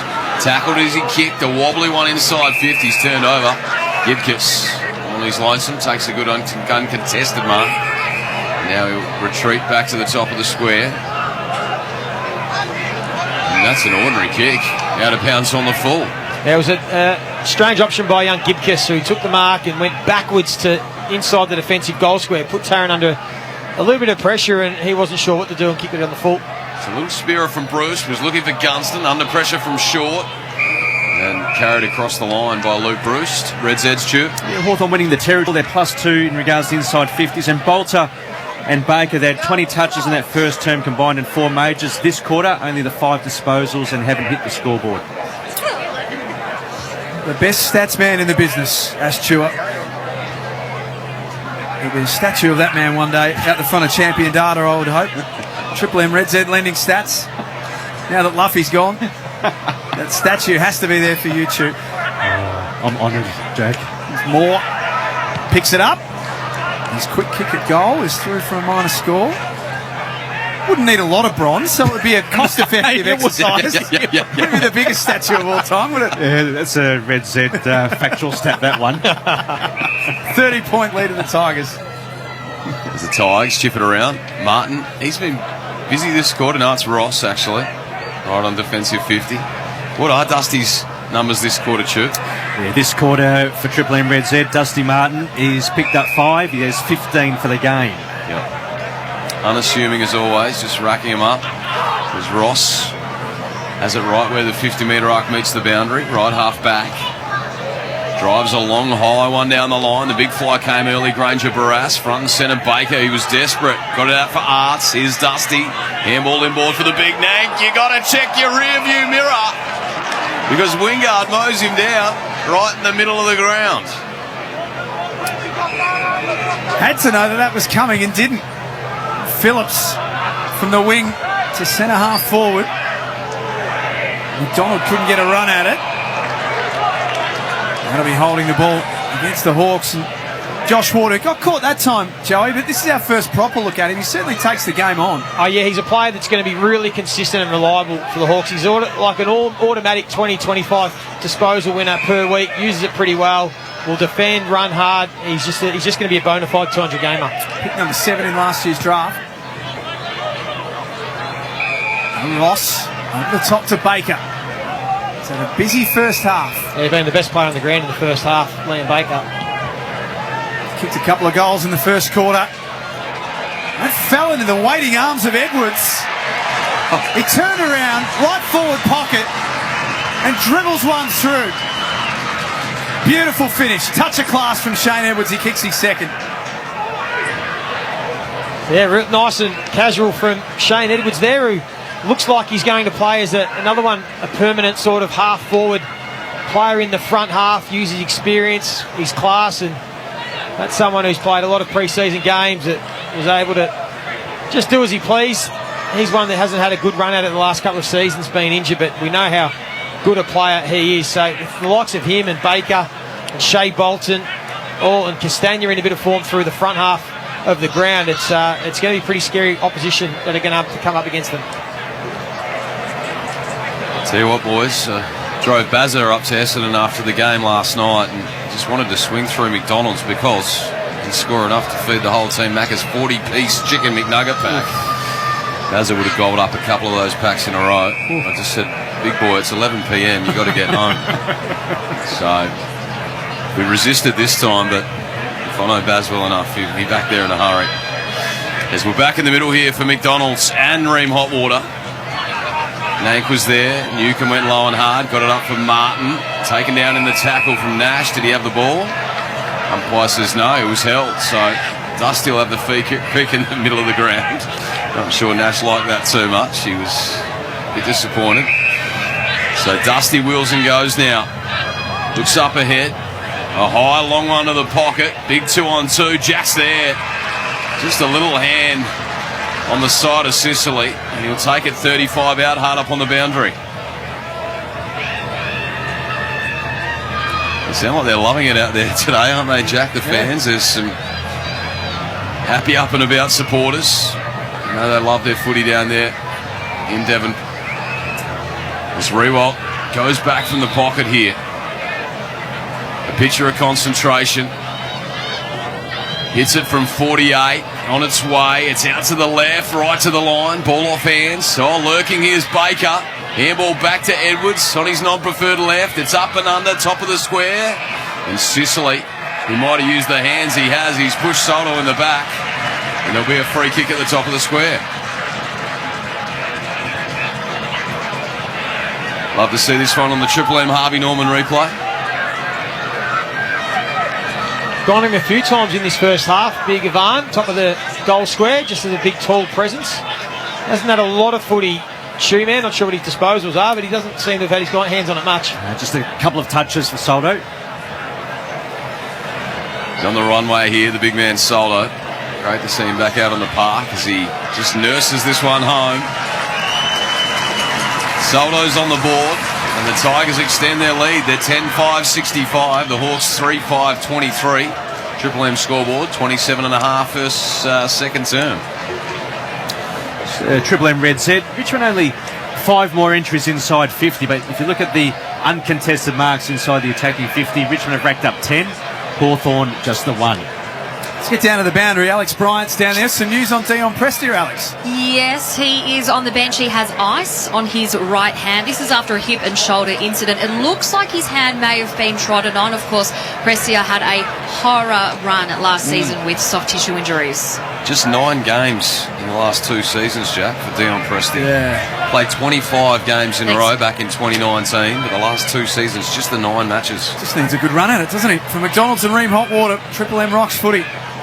It's a 42-point lead now for the Tigers, 20 seconds before half-time. The Hawks managed to kick a goal late in the first quarter. They might get one late here. Bruce kept it low. And goals from 40 out.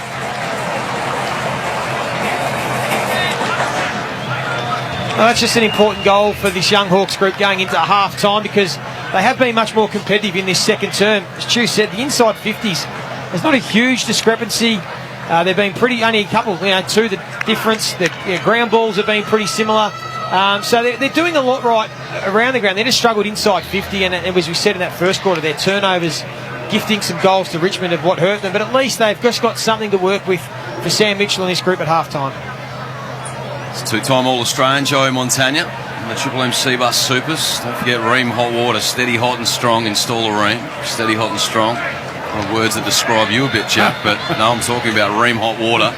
As we're back in the middle for McDonald's and Ream Hot Water. Triple M rocks footy. Dying stages of this first half as Nankervis taps down. There's been a whistle from the umpire. And it's going to go the way of the Tigers. Cochin just pokes a kick off the step. Nankervis, not the 15. Snaps around the body up to half forward. And there is the halftime siren here at Devonport, AAMI Community Series.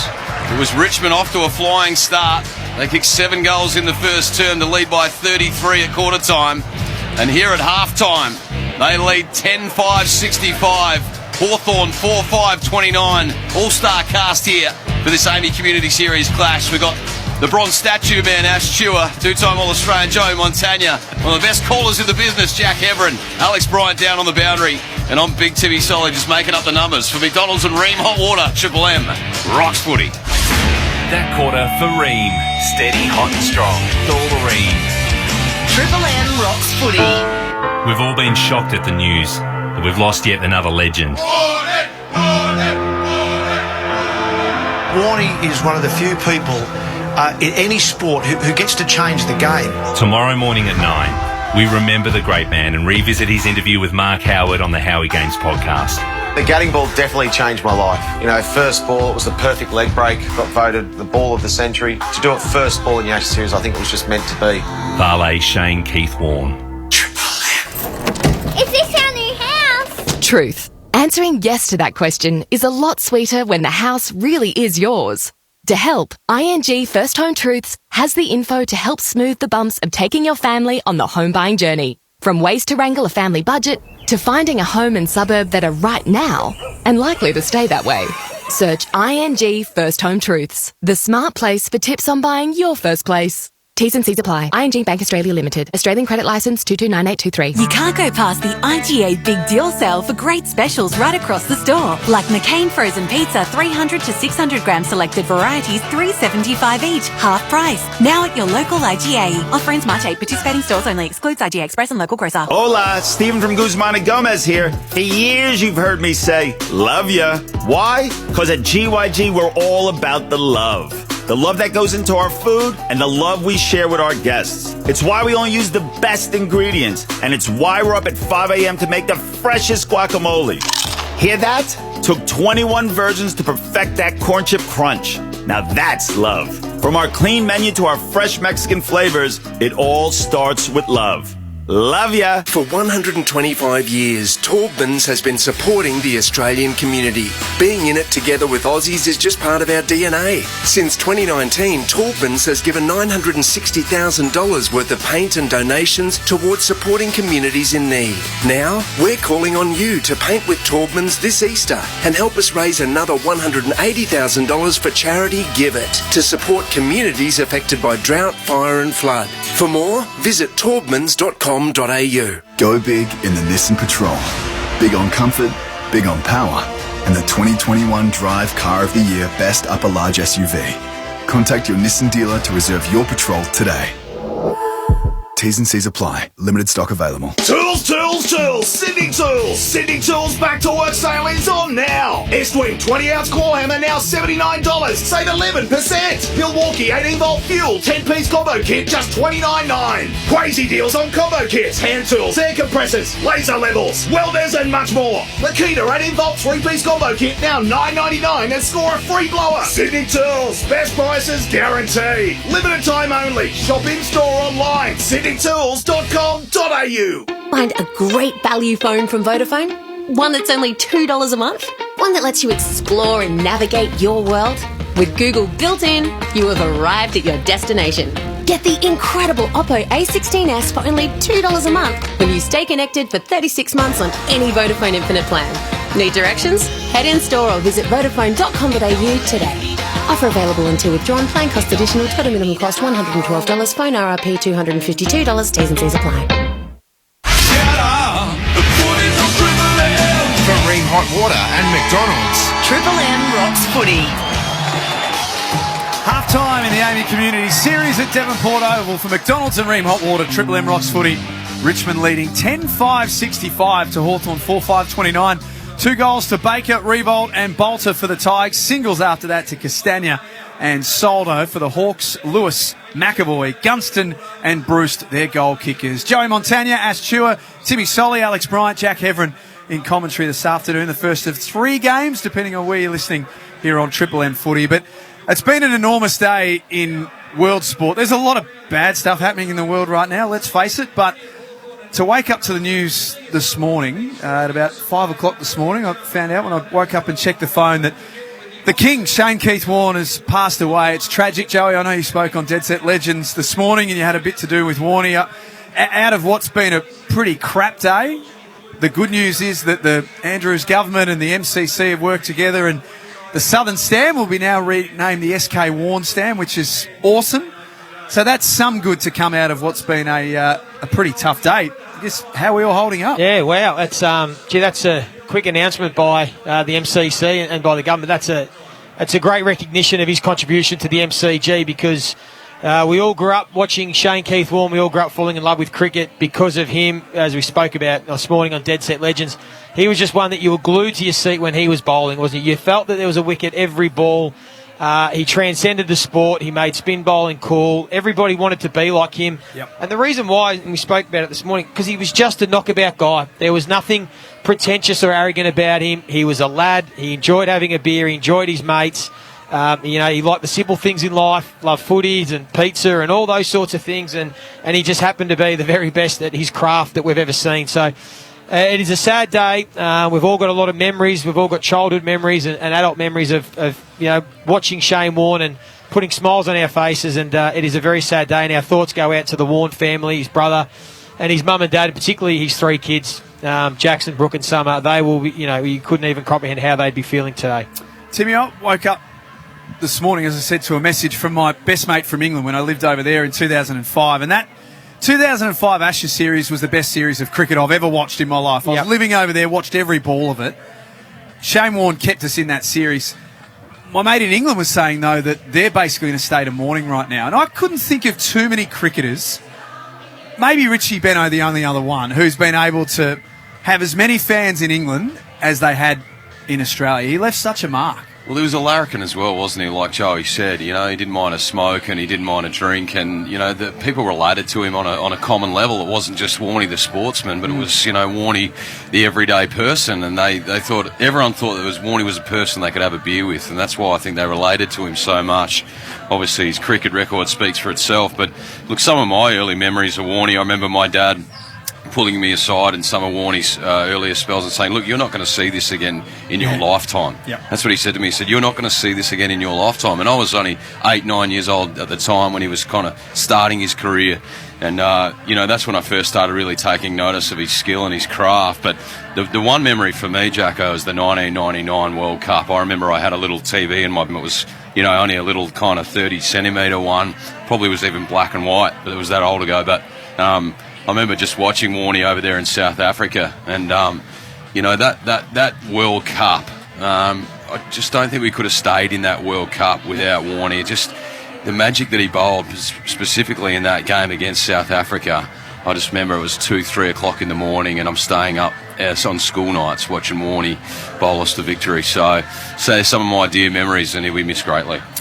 You were always in the game. When SK Warren was in the team, it didn't matter what the situation was. The opposition could be 1 for 350. You just knew that if you threw Warnie the ball, you were a chance to make something happen. Yeah, you were. And you don't see that with too many sportsmen in any sport around the world, that they could just single-handedly change the course of a game. And that's what Shane Warne did in cricket. It was so much fun to watch. I mean, 708 wickets. We all remember the hat-trick. We knew where we were when we saw that. You speak about the World Cup. I still remember... when he made 99, I can't believe he tried to get his 100, tried to go for a 6, Warnie. Just had to...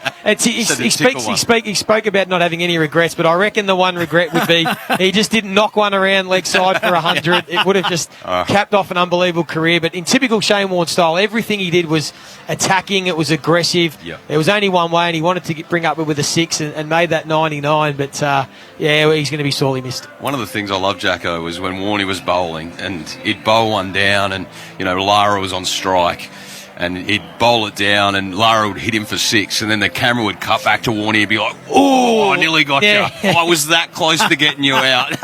And that's the one thing I loved about Warnie is he was always in it, wasn't he? He was always in the game, even when he was getting belted for 6. And as we said pre-game, he was a massive Triple M footy listener. Listen, from wherever he was in the world, he could be in the UK covering a series for Sky. He'd always be listening to Triple M footy. He'd ring in and have a chat to the boys on the Saturday rub. He was a ripper, so... he's going to be sorely missed, and as we said, our thoughts with Warnie's family and his kids during what's been a very, very difficult time for them, and a difficult 48 hours for Australian cricket as well, with the passing of Rod Marsh only yesterday, and in a way, ironic, sad, whatever you want to call it, that Warnie's last tweet was about Rod Marsh and his passing as well. Yeah, just been a tragic 24, 48 hours for the whole cricket community. I mean, and he was sort of the path, wasn't it? It was Lillian Marsh, and then it sort of moved on to that era of McGrath and Warne and these type of guys. So it's going to leave a big hole in the cricket community. And he was larger than life, his character. And I think we've got to remember he's cricket, but post-cricket, I mean, what he did as a commentator, we're all in the craft. He's a wonderful commentator for cricket. He was honest. He had a great mind. He knew what was happening, and he always put a bit of colour into the game as well. So we still would have had plenty more years of Warnie. And, of course, he was a massive Saints man. He wished he could have played AFL for St Kilda. He played under 19s, and he was always quite vocal too about the Saints. He always had an opinion, even on the footy. And, again, he wanted the game to be played one way. He wanted more goals. He wanted to see attacking football. And that was just the way that he lived his life. And, the Saints community as well are feeling it tonight. If you're headed into the footy tonight, Essendon or St Kilda fans, there'll be a moment's silence before tonight's game at Marvel Stadium. And as we mentioned a short time ago, the Great Southern Stand will be renamed the SK Warne Stand, and that's about to go some pretty significant works in the next few years, and I'm sure they'll do some stuff with that. Half-time in the AAMI Community Series. It's Richmond who lead by 36 points for McDonald's and Ream Hot Water. Triple M rocks footy. For Ream Hot Water and McDonald's. Triple M rocks footy. Shut up! The footy's on Triple M! Straight after this game, join the Temper Mattress call team for the Crows and Power. What have the Adelaide Crows got? Port Adelaide have hit the front. For Ream Hot Water and McDonald's. Triple M rocks footy. Bills without the eye-popping bills. Feels better. Medication straight to your door. Perfect when you're feeling so. Online doctors and pharmacy. rosemaryhealth.com.au. Harmac Homes are offering up to $40,000 of added value at no extra cost. See our latest display to run your estate beverage. CDVU 58040. We've been proudly serving Australia for 50 years, and to celebrate, Liquorland has offers like an extra $2 off any 4, 6 or 8 pack of beers when you scan your Flybuys card. So head into your local Liquorland today. Terms and conditions apply. Let's go. What's wrong with you? You're cutting corners, you're cheating. Give us your number then. This week, SAS explodes. Richard Buttrose, convicted drug dealer, nephew of Ida Buttrose. He'll go head to head with the SAS instructors. Give me your number. Ollie says that I'm cheating. This isn't a scripted show. We don't go back and look at the footage. All right. Everything has a purpose. Block that noise out. About any of that. The consequences will be massive on new SAS Australia, Monday and Tuesday on 7. Don't get left out in the cold this winter. Illusion and Ultimate can keep your home warm and safe during COVID with an Australian-made gas log fire or wood heater. Sail on now. A warm home is a safe home. Dandenong, Epping, North Geelong. Illusionfires.com.au. Tools, tools, tools. Sydney Tools. Sydney Tools back to work sale is on now. Estwing 20-ounce claw hammer now $79. Save 11%. Milwaukee 18-volt fuel 10-piece combo kit just $29.9. Crazy deals on combo kits, hand tools, air compressors, laser levels, welders and much more. Makita 18-volt 3-piece combo kit now $9.99 and score a free blower. Sydney Tools. Best prices guaranteed. Limited time only. Shop in store online. sydneytools.com.au. Hola, Stephen from Guzman and Gomez here. For years you've heard me say, love ya. Why? Because at GYG we're all about the love. The love that goes into our food and the love we share with our guests. It's why we only use the best ingredients, and it's why we're up at 5 a.m. to make the freshest guacamole. Hear that? Took 21 versions to perfect that corn chip crunch. Now that's love. From our clean menu to our fresh Mexican flavors, it all starts with love. Love ya. 86% of people don't see anxiety as a personal weakness. Sorry, mate, that's bad. No, you're fine. 86% of people don't see anxiety as a personal... just give me a sec. He's hearing my voice tremble. Take your time. People don't see anxiety... This is terrible. What you're thinking... They'll never work with me again. Isn't what they're thinking. Know when anxiety's talking. Visit Beyond Blue to start a life beyond anxiety. Now you can stream Triple M footy wherever you are. Download the Listener app and select Triple M.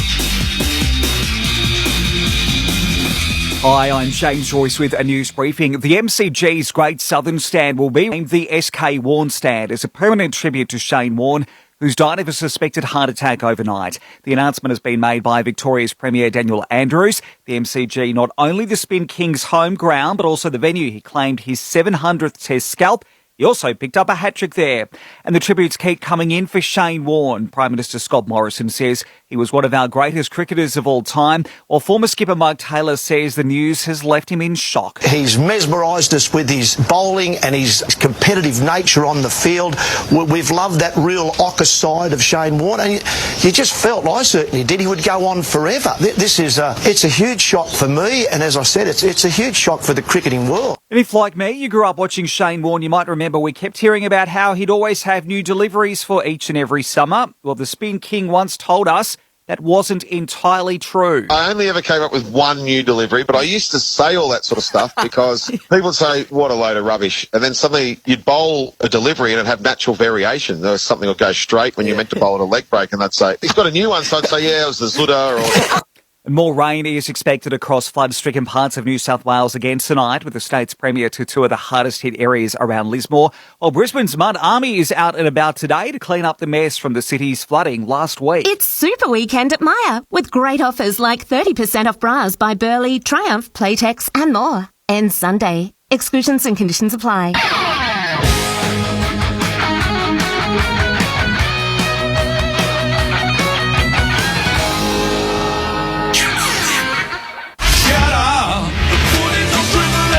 Triple M rocks footy. This quarter for McDonald's. Score enough to feed the whole team with Macca's 40-piece chicken McNuggets pack.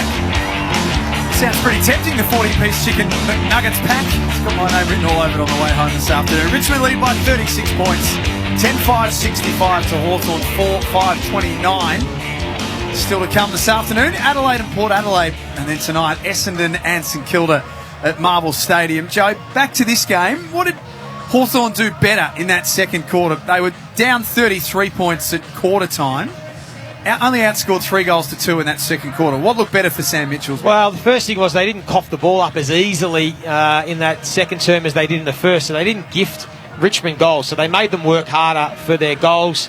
They defended pretty well. I thought they were defending pretty well at periods of that first quarter as well. It was just when they, as we said, turned the ball over and gave them the easy ones. Their effort was good around the contest. They competed hard. The ground balls were pretty even.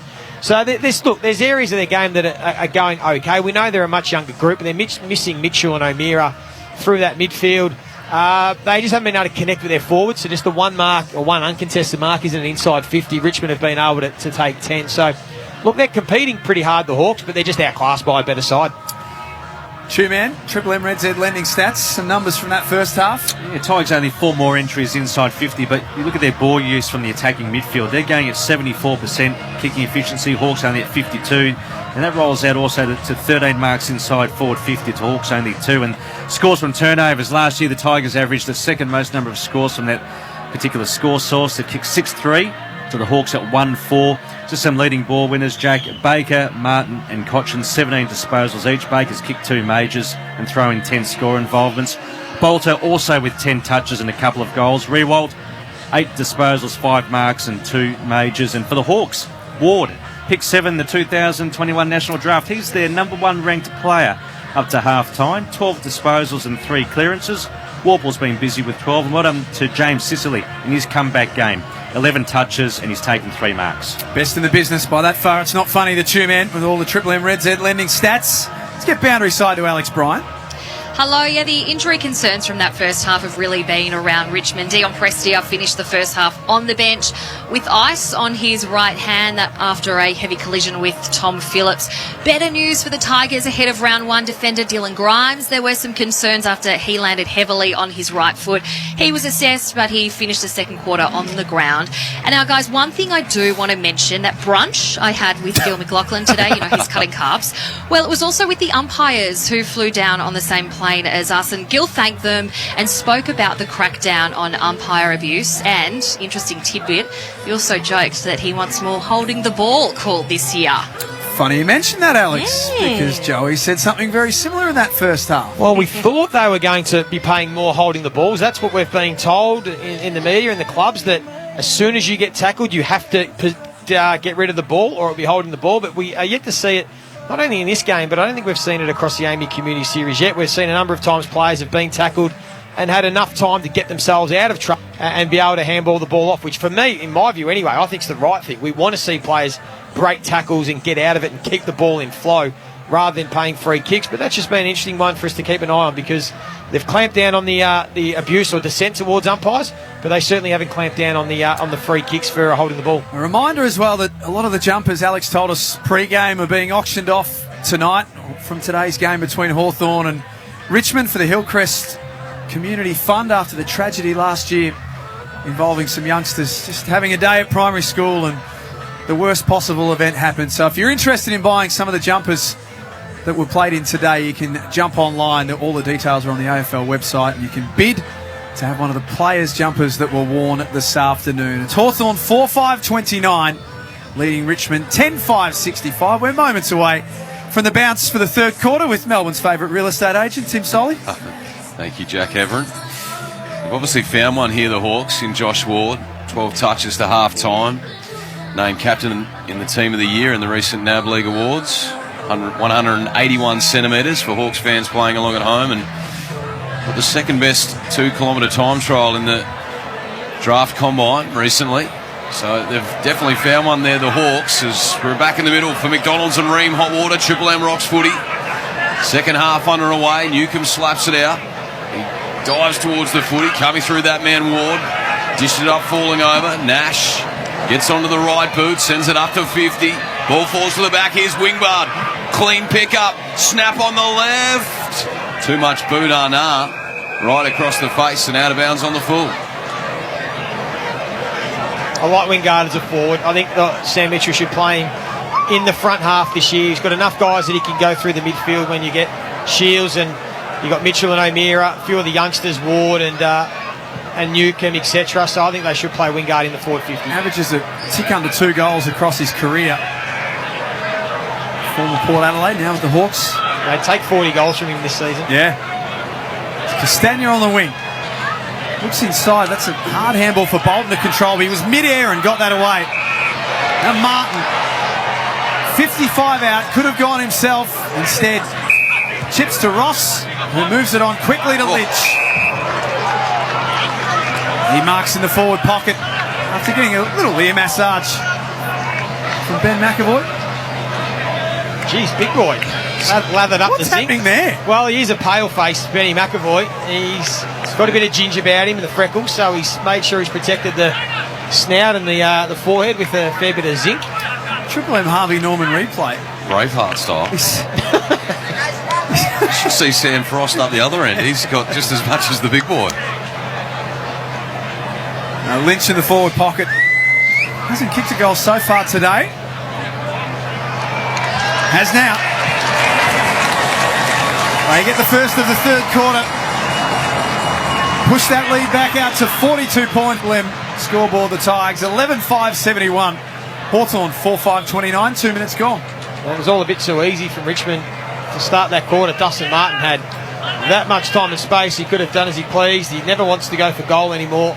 So he poked it away, and then they got it to Tom Lynch, who looks like Benny McAvoy maybe this half has gone back down in defence. Maybe the Hawks will try and keep an eye, have rested a few, or maybe put a few on ice in this second half. But we'll keep an eye on it. But it looks like McAvoy might be playing in defence.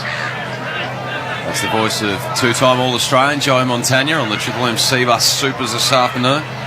You can also stream every game of Triple M Footy live on the Listener app. Download it now, LISTNR. As we're back in the middle here in Devonport, Tasmania for McDonald's and Ream Hot Water, Triple M rocks footy. Reeves down, beautiful palm to Newcomb. Sends a long one inside 50. The big spoil Grimes, now at the spill. It's Ross gathering the footy, tackled by Phillips. Gunston in his back, there's Wingard, shovels one into space. And then diving into the tackle by Short. And earning himself a free kick. No, holding the pill, says the umpire. So he took on the tackler, buried his head underneath Luke Bruce, and he'll give the free kick away. Tigers in defence. Jaden Short to take the free kick. Led the Tigers for disposals and rebound 50s last year. Nash wins it back for Hawthorn. Nice handball inboard to McDonald. The youngster kicks to the top of the goal square. No one home. And Tarrant back there for the Kangaroos. For Richmond. Only spent 14 years at the Kangaroos. Now wearing the yellow and black. Up to Castagna on the wing. He can turn and move it on quickly. Kick to Revolt in a 2-on-1 situation. Did well to put it to the front of the pack. Edwards. No look handball to Revolt. He's tackled by Frost. That's out of bounds. 52 metres around from Richmond's goal. 4 minutes gone in the third term as we look at Liam Shields down in the bunker. Obviously under an injury cloud. He looks a bit despondent. Talking to the trainers. Ball back in on the 50-metre arc here for the Hawks. Ball down, Dusty up, McIntosh, Cochin, all the big names getting involved. Cochin spears one low and hard. Edwards spills the mark, Butters back up. Emma wide, cut off Ward for the Hawks. Gets it to Newcomb, not sure that was his target, but they'll take it. Now on the burst, McDonald sends it to half forward. Tarrant comes crashing through. Might have caught one in the back. Umpire lets it roll. Rioli on the up for Short. Tarrant back to Short. So now he's on the burst. Looks to the broadcast side. Good kick.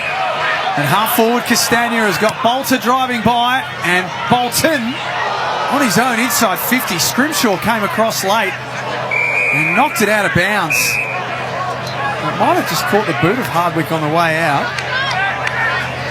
No, it'll be a throw in instead. 42-point lead to the Tigers. 5 minutes gone, third quarter on the Triple M scoreboard. Throw in 20 metres out from goal. Soldo took it out of the ruck. This kick was smothered. Newcomb clean in traffic to Sicily. Outside 50 now for the Hawks. Kazitsky on the park. Lays a tackle on Prestia. Coming through Ward. Got it out to Bruce. Handball out wide. Run and dash from Phillips. Handball's now to Wingard. His handball partly cut off on the turnover now. Ross Handballs backwards. Prestia with time and space. Off a step. Pokes the kick up to the 50. The score came through, and Josh Ward again. What are his stats, Two-Man? He's had 17 touches. It's 5 early in this third term. As ball on the deck. Grimes. Lewis on top of him. Hatched it. And then in the end, it's taken across the line by Gibcus. We'll have a ball in, centre wing broadcast side. It's Richmond leading this by 42 points on the Triple M scoreboard. Throw in on the wing. Soldo got rid of Reeves. Gunston picks it up. Ross got him. Bolton, why give him a fend off there on Ward? The free kick's going to come before that. Holding the ball against the Tigers. And the free kick will go to Gunston. Just forward of centre. He plays on. Chips it up for the high flyers. No one could really mark. Waiting at the back, McIntosh. His handball towards the boundary line for Arts, who slips over. Picks it up. Kicks an up and under ball. Bolton waits under it. Gunston got a hand on things. There's Baker at half back. He's been everywhere in this game. Uses Ross. Now Martin. Spun out of traffic. Worked his way out of that. Then got caught up again. That handball did his teammate no favours at all. As we get boundary side to Alex Bryant. Yeah, guys, Ivan Soldo has just limped off for Richmond. In fact, he's on all fours right now, getting assessed. Not good news for Tigers fans. On the comeback trail, Soldo. It's a scrambly footy at ground level. Arts with the tackle on Nash. We'll have a ball up, 55 out from the Hawks goal. Watch here on the Triple M Harvey Norman replay, Joey. What seemed to happen here for Soldo? Yeah, it looks like an ankle, I think, in that ruck contest. So hopefully nothing too serious. It might just be a bit of a sprain or a rolled ankle at the moment, but we'll keep an eye on that one. Ralph Smith, left half back, darts a ball down, perfectly weighted for Edwards, who spears it inside 50. And that man, Bolter, he hit 2 majors this afternoon. We'll go back for number 3. Well, if Noah Bolter can hold down this role as the third tall and then go and pinch hit in the ruck, he's going to be a handful. 194 centimetres. He's a big physical unit. He's been really dangerous. As Bolter opens up the goal mouth, snaps around. Oh, heaps of bend on that one. He kicks his third Bolter. Perfect start to the season for this man. And the Tigers skip away 12-5-77. Hawks 4-5-29. That's on the Triple M scoreboard. We've travelled 8.5 in this third term. That's their 16th mark inside forward 50 in this game already. The Hawks have only taken 2, so that's where the majority of the damage has been done. Noah Bolter's taken 3 of them. He's now kicked the 3 goals, and you asked about him as a forward, Jack. He looks like a natural. You know, he started his career there. He was forced to go down back, and now maybe he can make a name for himself again as a key forward, and then potentially play that second ruck role, because I'm not sure whether they can have the 3 talls and Soldo and Dan Curvis in the one team, but certainly Noah Bolter, they're going to have to play him forward in round 1. Just having a look at Dylan Moore coming off the ground on the Triple M Harvey Norman replay. Bit of blood from the side of the head. Still to come this afternoon. Choice hotels around the grounds. Adelaide and Port Adelaide next. And Essendon St Kilda tonight at Marvel Stadium. From McDonald's and Ream Hot Water, Triple M Rocks footy. This lead now out to 48 points for the Tigers. I wonder what the Blues are thinking watching on this afternoon. They've got them in round 1 on the Thursday. Martin and Ross working together. That'll be a free kick that's going to come back. Gee, that's going to be mouth-watering the Thursday night, Carlton v Richmond. For the first time in a long time, it would almost be $1.90 flip of the coin, the two teams. You think so? I think so, yeah. I think Richmond will probably start favourites, and rightly so. But Carlton, this should be the most confident that they've been in 10 years that they can beat Richmond opening night. Ross, short kick over the top. And as Hugo Ralph Smith, left half forward, too far out to score. There's Bolter. Crashes the pack, couldn't hang on to that one. Baker handballs to Castagna in the pocket. Left foot ball up and under. It went as high as it did long, and it's slapped out of bounds by McAvoy, throwing in the left forward pocket. Score enough to feed the whole team. Macca's 40-piece chicken McNugget pack. Do you reckon you could get 40 nuggets down? I'm tipping that's for the family, Timmy, not just for one person. You might be able to get close, but I reckon the 40's for the family. I'm going to maybe get 20, Joey. 40 would be a big ask.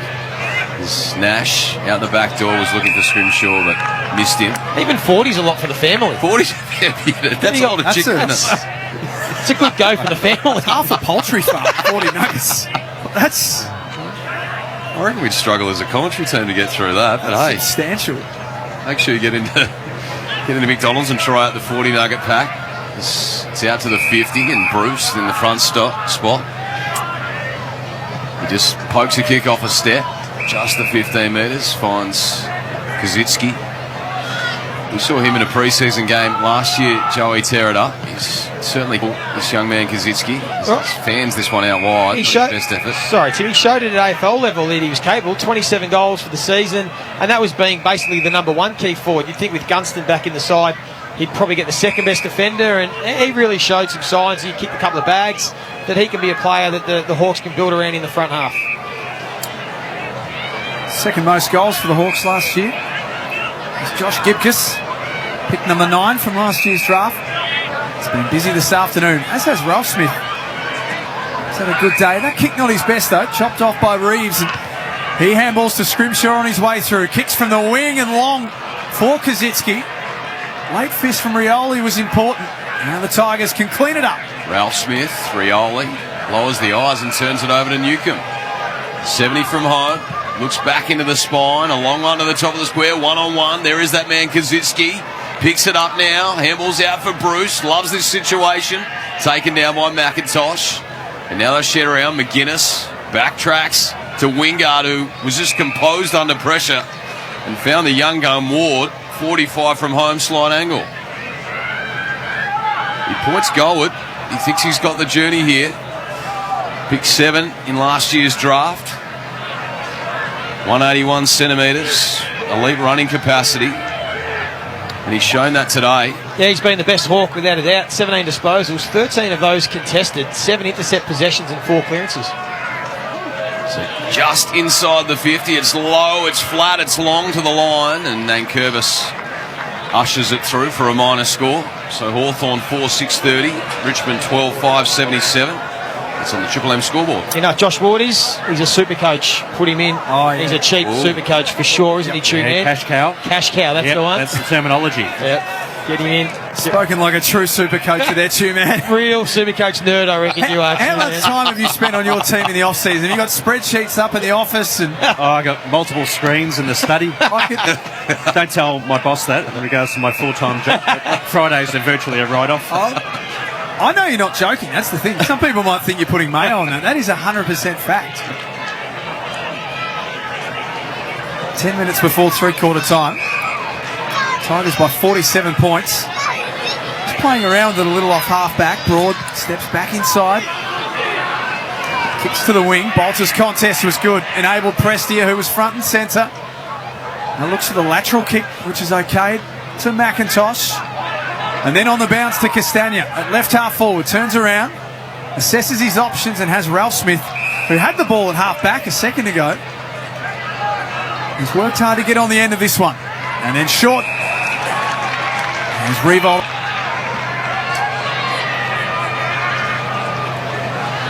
Two for the afternoon already for Jack. 51 goals, 29 last year. 33 years of age, Joey. He looks fit. He looks strong, and he still looks hungry, which is the main thing. Yeah, he's a competitor, Jack. He'll want another big year. You'd think 40 goals would be another minimum for him. He's trying to work that one back.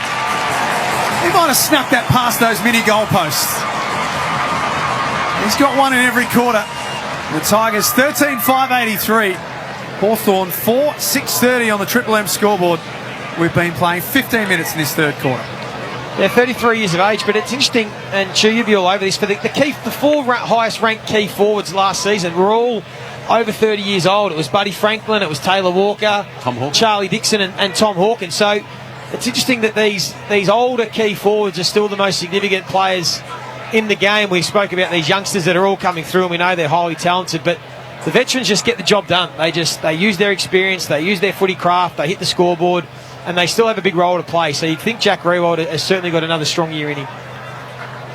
51 goals last season for Jack Riewoldt from his 22 games, and he's kicked 3 this afternoon, as Jack mentioned. There's been a 666 infringement.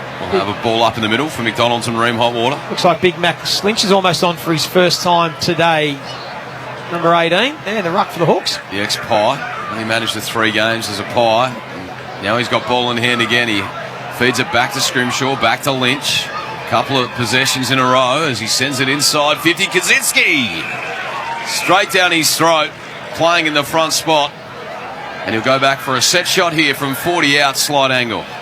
So Max Lynch has his chance to put his hand up for the round 1 ruck spot. It looked like Reeves is probably ahead of him starting this game, but I wouldn't have thought in the first 2.5 quarters that we've seen Reeves has done a heap to sort of put his hand up to cement a spot, so maybe a chance for Max Lynch, and that was a nice bit of play to get it down to Kaczynski.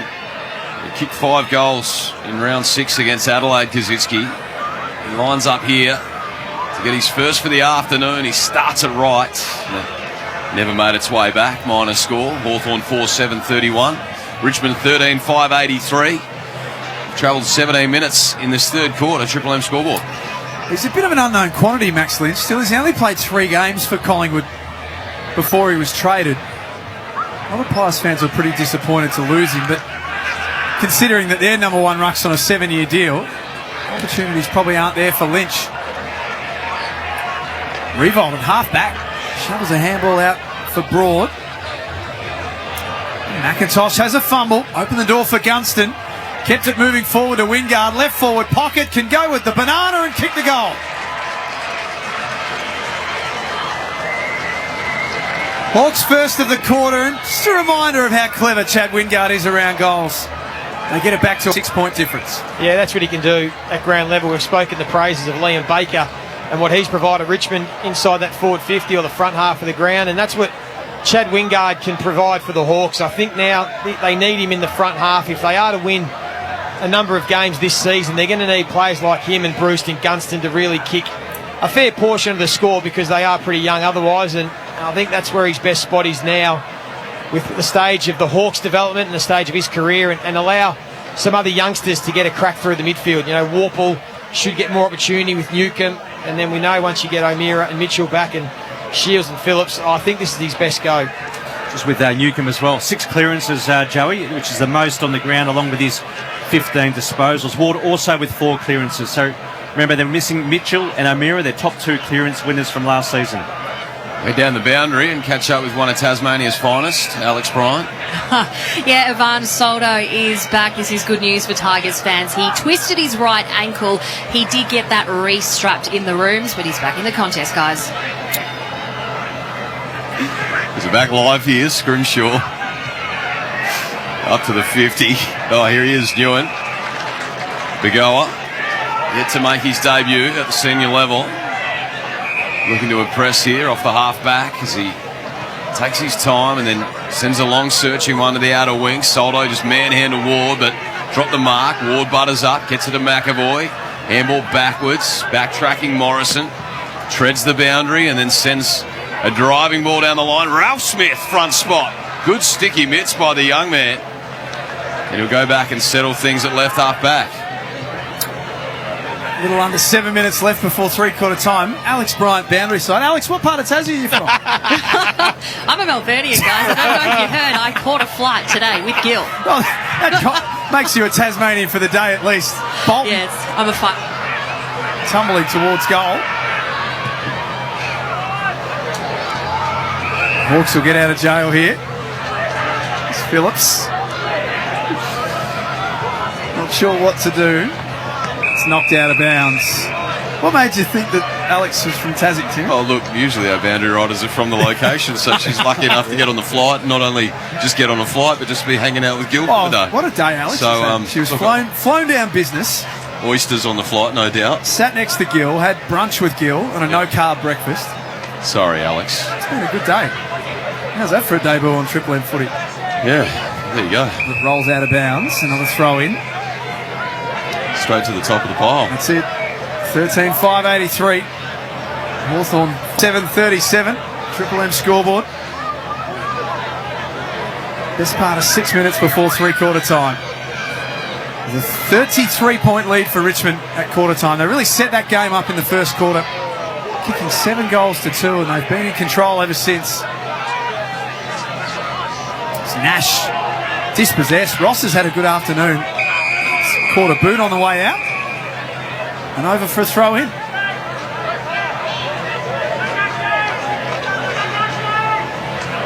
Hawks have got North Melbourne, round 1. So they do.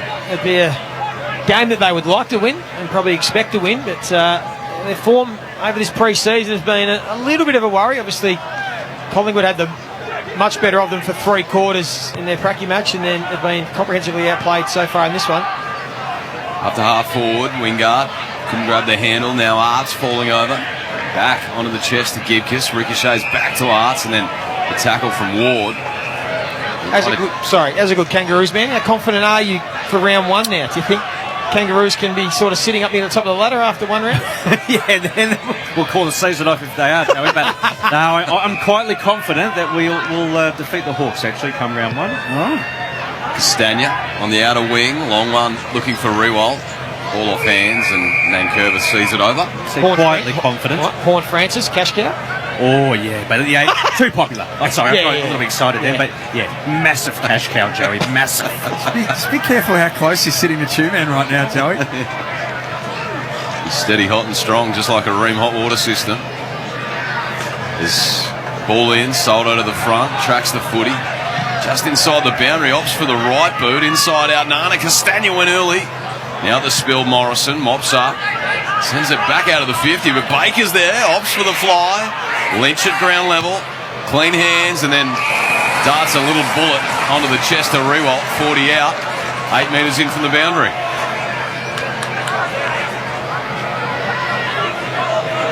It's a nice warm day here in Devonport. The players, you can see the lactic acid starting to build up. We saw it last night towards the back end of terms. The players' legs just getting a bit heavy. Rewalt's kicked 3 so far, 1 in each quarter. And he's on the runway here.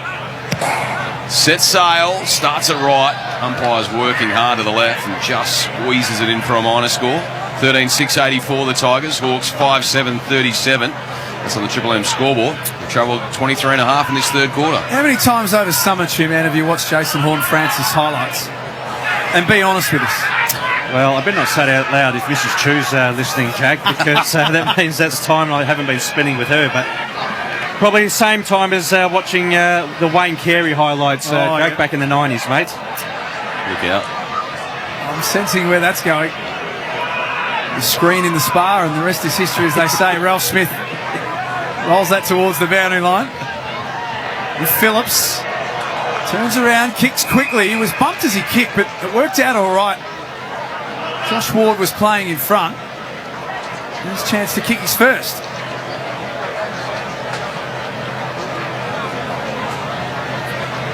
It's a lock for round 1, you would have thought, Joey. Josh Ward. Yeah, for sure. He's had a terrific game. Josh Ward, he's had the 22 disposals.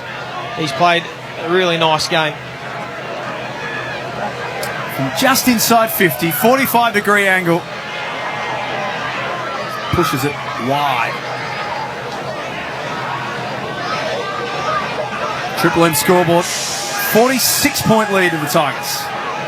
Ned Long just on the ground for the first time today, getting his first crack at it. Christ, he looks like Josh Ward. Good, apparently. Yeah. Stunt double. So outside 50, Sicily there. Bolter gets the free kick in the front spot. So he wants to get on with it. No, it's going to come back. Tommy Lynch will be the beneficiary. He stops and props, and then darts a little one on the 45 to Ralph Smith. Rocking the long locks in 2022. Putting his hand up potentially for a spot in the side. Ralph Smith up to 14 disposals. Could be another little cash cow in Two-Man's side. A few new players on the ground. The big score came from Lynch there, the ex-Pie, and he goes back and lays the tackle on Castagna. Now Dusty, the famous don't argue. And then gave it to a man under siege there in Prestia. Now the Hawks on the turnover. Newcomb tunnels the handball. And now on the counter-attack, McDonald sends it up to the 50. Bruce in a foot race, but Newen crashes into his teammate Tarrant. Bounces off. Handball's out wide. Gibkiss lowers the eyes and spits it onto the chest of Baker. Did that well, Newen. What are Baker's numbers this afternoon, man? Red Z Lending. And Baker, 20 disposals, a couple of majors, and he's also racked up 10 score involvements. That's Cochin from the wing position. Bolter, front of the pack, takes a strong grab. Man on the mark's 53 metres out. I think Noah Bolter likes his chances here. Yeah, I reckon he's got the journey from here if he wants to go for it. He's going to look into the pocket instead. Kick to a 2-on-2. Then Curvis flies. Castagna stays down. Smashes it into the small posts. 13-7-85 the Tigers. Hawthorn 5-8-38. 90 seconds before three-quarter time. Triple M scoreboard. 47-point margin to the Tigers. Scrimshaw on that silky left. How much does Scrimshaw look like that local Devonport player, ex-Hawk, Grant Birchall? They look identical. Identical. Doppelganger. There's Morrison at right half back. Finds the next link in the chain down the line. Moore wearing the head tape now. Comes inboard for Lynch. The handball out. Releases Newcomb. Had to step back onto the right boot. A long driving one to the top of the square. Bruce falling to the deck. Couldn't quite. Tarrant dives on top. So too Newen. We'll have a ball up at the top of the goal square for the Hawks. They trail this one by 47. Triple M scoreboard. 3-1 this quarter. Richmond have continued that momentum that they built. That's knocked out of bounds in front of Wingard. John Newcomb's been a real shining light, I think, that stood out for the Hawks in this game. I think that he can complement those other guys, Mitchell and O'Meara. He's, as you said, he's a tackling machine. He's a two-way runner, big body. I think he looks like he's going to probably start in the centre bounce, you would think, against Kangaroos next week. Played the 7 games last year. Lynch caught one high and will take a free kick. Playing against Bigavan Soldo. So Max Lynch, who we saw a bit of last week's practice game against Collingwood. 28 disposals, 28 hit-outs, I should say, and 19 disposals. So he was busy. And in that game, different to what they've done today, Joey, they went with Lynch for most of the game and played Reeves late. And he looked good. Almost directly in front. Pushes that wide and through for a behind. There's been a lot of hype about Max Lynch for a guy that's only played 3 games. We haven't seen a lot of him. You wonder how much of that's trade period hype and they get built up. But it is going to be interesting to see who Sam Mitchell chooses to go with in round 1 between Reeves and Max Lynch. Out to the broadcast wing. Newcomb, here he is again. Takes on a couple. Now Lynch trying to barge his way through. And we're met with a three-quarter time siren here at Devonport. AAMI Community Series. The players are tired and sore. They're out on their feet. And Richmond are getting it done here. They're 13-7-85. Hawthorn 5-9-39. It's a 46-point buffer to the Tigers. Ash Chewley, Montagna, Jack Everett, Alex Bryant, one of Melbourne's finest, down on the boundary. I'm Timmy Solly for McDonald's and Ream Hot Water. Triple M rocks footy. That quarter for McDonald's. Score enough to feed the whole team with Macca's 40-piece chicken McNuggets pack. Triple M rocks footy. We've all been shocked at the news that we've lost yet another legend.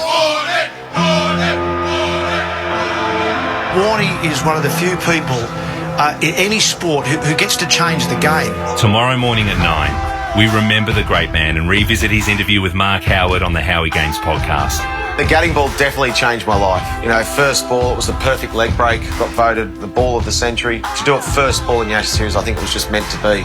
Varley, Shane, Keith Warne. Exclusive to Paramount Plus. The Yellowstone Origin Story. 1883. Starring Sam Elliott, Tim McGraw and Faith Hill. 1883. All episodes now streaming on Paramount Plus. Thinking of cracking a cold one? Thirsty Camel has you covered with Beer Bonanza. Right now, you could win a share in over $50,000 worth of prizes. Just spend $30 or more on any participating beer, including Great Northern Super Crisp 24 packs, $47.99, and Bolter XPA 4 packs, $16.99 each, or 2 for $30 for Hump Club members. Enter online for your chance to win daily. For all the details or to find your nearest bottle shop, visit thirstycamel.com.au. Ends 20 March. T's and C's apply. Book a free market appraisal for home sales or rentals at o'brienrealestate.com.au and go into the draw to win $10,000 in outdoor living. T's and C's apply. O'Brien Real Estate. The difference is our people and our local knowledge. I hereby swear to be the lifeblood of Australia, to give what I can, as often as I can, because Australia needs me now more than ever. Do I promise to be a blood donor? Bloody oath I do. Right now, 1 in 2 donations are being cancelled. If you're feeling well, please donate today. Search Give Blood and book your donation with Australian Red Cross Lifeblood. Give life. Give blood.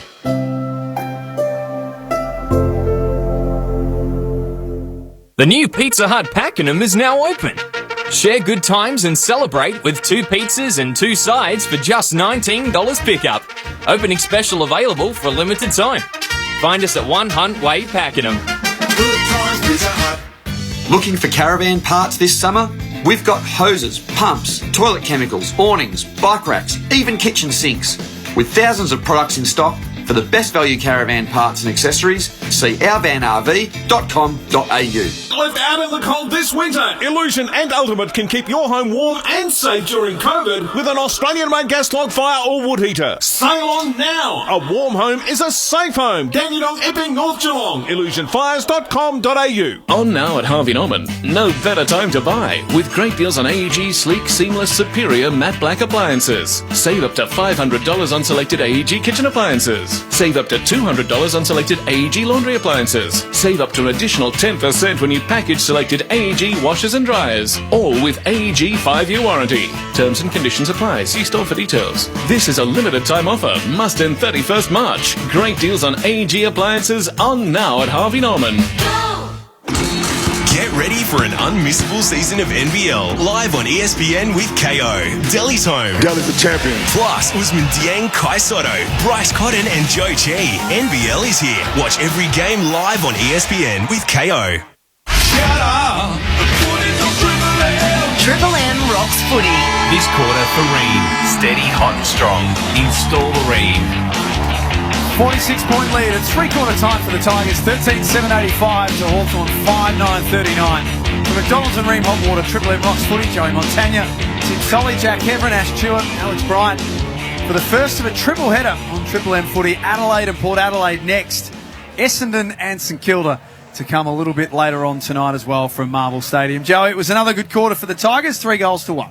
Yeah, it was. It was sort of what we probably expected. It was a game that, Hawks showed a little bit again, but Richmond were a bit too good, a bit too much class, particularly in the front half is probably where it stood out for Richmond in this game, because if you sort of look at the numbers, they're all relatively even through the middle part of the ground. It's just been that connection with the forwards that the Tigers have got a lot more chemistry. Jack Rewelt's looked dangerous. Tom Lynch got a bit more busy in that second term, and Castagna and etc. have had good looks at it, where for the Hawks, everything's sort of been long bombed, top of the square. They haven't had any easy sort of opportunities inside their forward 50, so it's been hard going for the Hawks to actually hit the scoreboard, despite sort of breaking even through the in between the arcs. It's just been that last kick, the most important kick in football, that has been the big difference between the two sides. Two-man, Triple M Red Z lending stats. Yeah, Richmond only one more entry inside the attacking 50, but if you look at the marks inside 50, they've racked up 18. Hawthorn only 5. 22% kicking differential between the two sides in terms of kicks from the attacking midfield. But Baker, number 1 ranked player, Jack.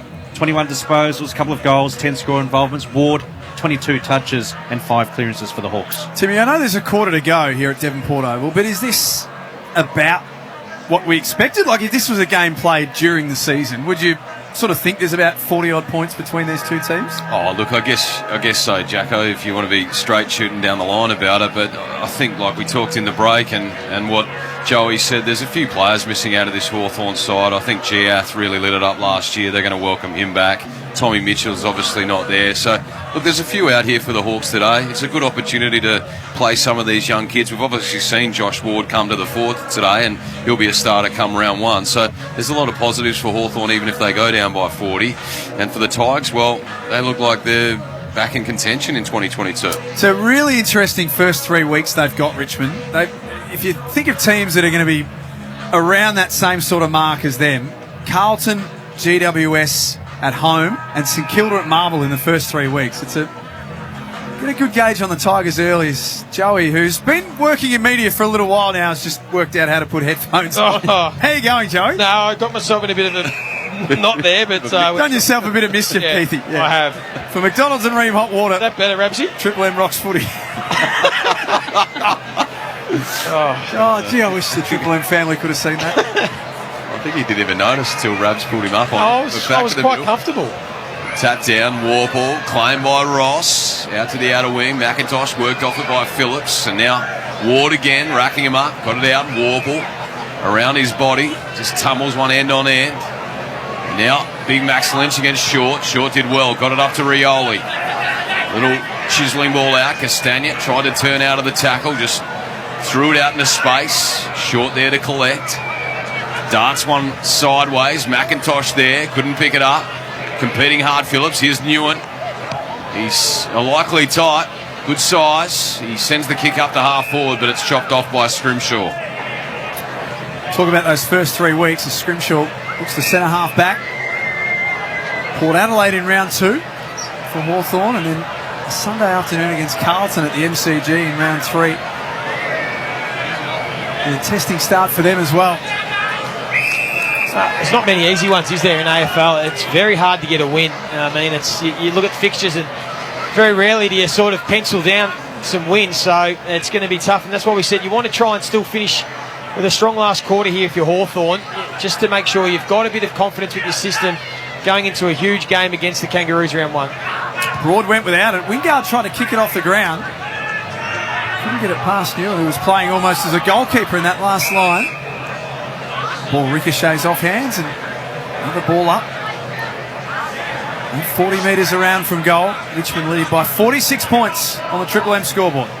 Then Curvis down, coming through Ward. Found a bit of space, but coughed it up McIntosh, bumped off the kick. Now here's Long around his body. A high up and under towards goal, just missing to the right. Ned Long, one of the other prize recruits in the last draft for the Hawks. They moved to 5'9", 5'10", 40, sorry. Richmond 13'7", 85.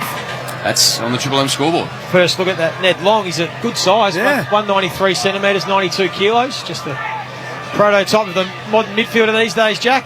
20 disposals and a goal last week in their practice game against Collingwood. Looks a lot like Josh Ward too. This free kick will come back out of the kick-in against James Sicily. Asking the question, he could be one to watch in the first few weeks, I think, James. I reckon he'll give away a few 50s. Yep. Yeah, I've just got a gut feeling with James Sicily. Him and Jack Revolt will be two of the best to keep an eye on early. Because Jack's never given away a free kick in his life, so it'll be good fun watching them. There he is, Sicily. Nice kick inside for Long. Wing position, out of sight at Devonport Oval. Has Gunston on his own at half forward. And handballs to Ward. 2 bounces. Runs it in and misses. That's a shame. He's had an excellent game. If you're a Hawks fan, the scoreboard might not be going to script, but you can walk away and say, well, Newcomb and Ward, there's the future of the midfield. You can see them right there. James Warple as well has been pretty good. So that's what you wanted to see, at least if you're a Hawks fan, without Mitchell and O'Meara this afternoon. Some of the Reds heads, Stu. Speaking of Josh Ward, leading ball winner for the Hawks, 26 disposals, 9 intercept possessions, and Warple, he's also been busy with 19 touches. Newcomb 17 to 6, I should say, and for the Tigers 26 to Short, 25 to Cochin. Interesting to see Ward's 26 touches, 19 of those contested. So he likes getting in and under. The Tigers are high up and under to the outer wing. Soldo drops the mark. Scrimshaw, pickpocket. Handball's over. Here's Ward again. Handball's out wide for Phillips. Swings onto the left, up to the 50. Lynch didn't bring down the mark, uncontested. And then Long shovels it out wide for Wingard, and it was too wide, much to the dismay of Chad. We'll have a ball in, 40 metres out from the Hawks' goal. 4.5 gone in this final term. And it's Richmond leading by 44 points. Sold out crowd at Devonport Oval today. All in support of the Hillcrest Community Fund. Raising money for the tragedy of last year that happened. Nankervis handballs. Still inside the field of play. Sicily kicked it straight into the scone of Nankervis and it bounced off. To the advantage of Bolton, who squares it up to centre half forward. Rivolt taken to ground. Morrison picks it up and runs away for Hawthorn. Into the middle, that kick just a little hot for Long to control. Short got him and almost wore a boot in the head as well. Free kick to Richmond and they take the advantage. McIntosh off the Dusty. Dribbles one along the deck out wide. Solo. Another touch for him. Handballs over to Ross. Lowers the eyes inside 50 and why not? All on his lonesome Castagna.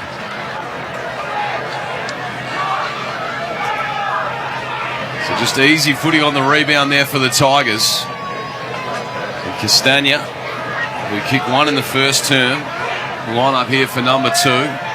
Just did a rough guess, Tuman, around 14 touches for Castagna. Triple M Red Z, you're spot on, Tim.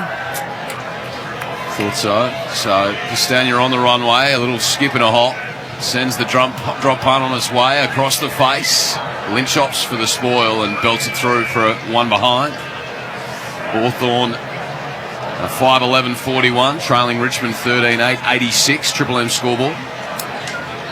Sicily to bring it back in. Joey, we spoke pre-game about Sam Mitchell and putting his stamp on the team. Have you seen anything that's a notable difference from last year?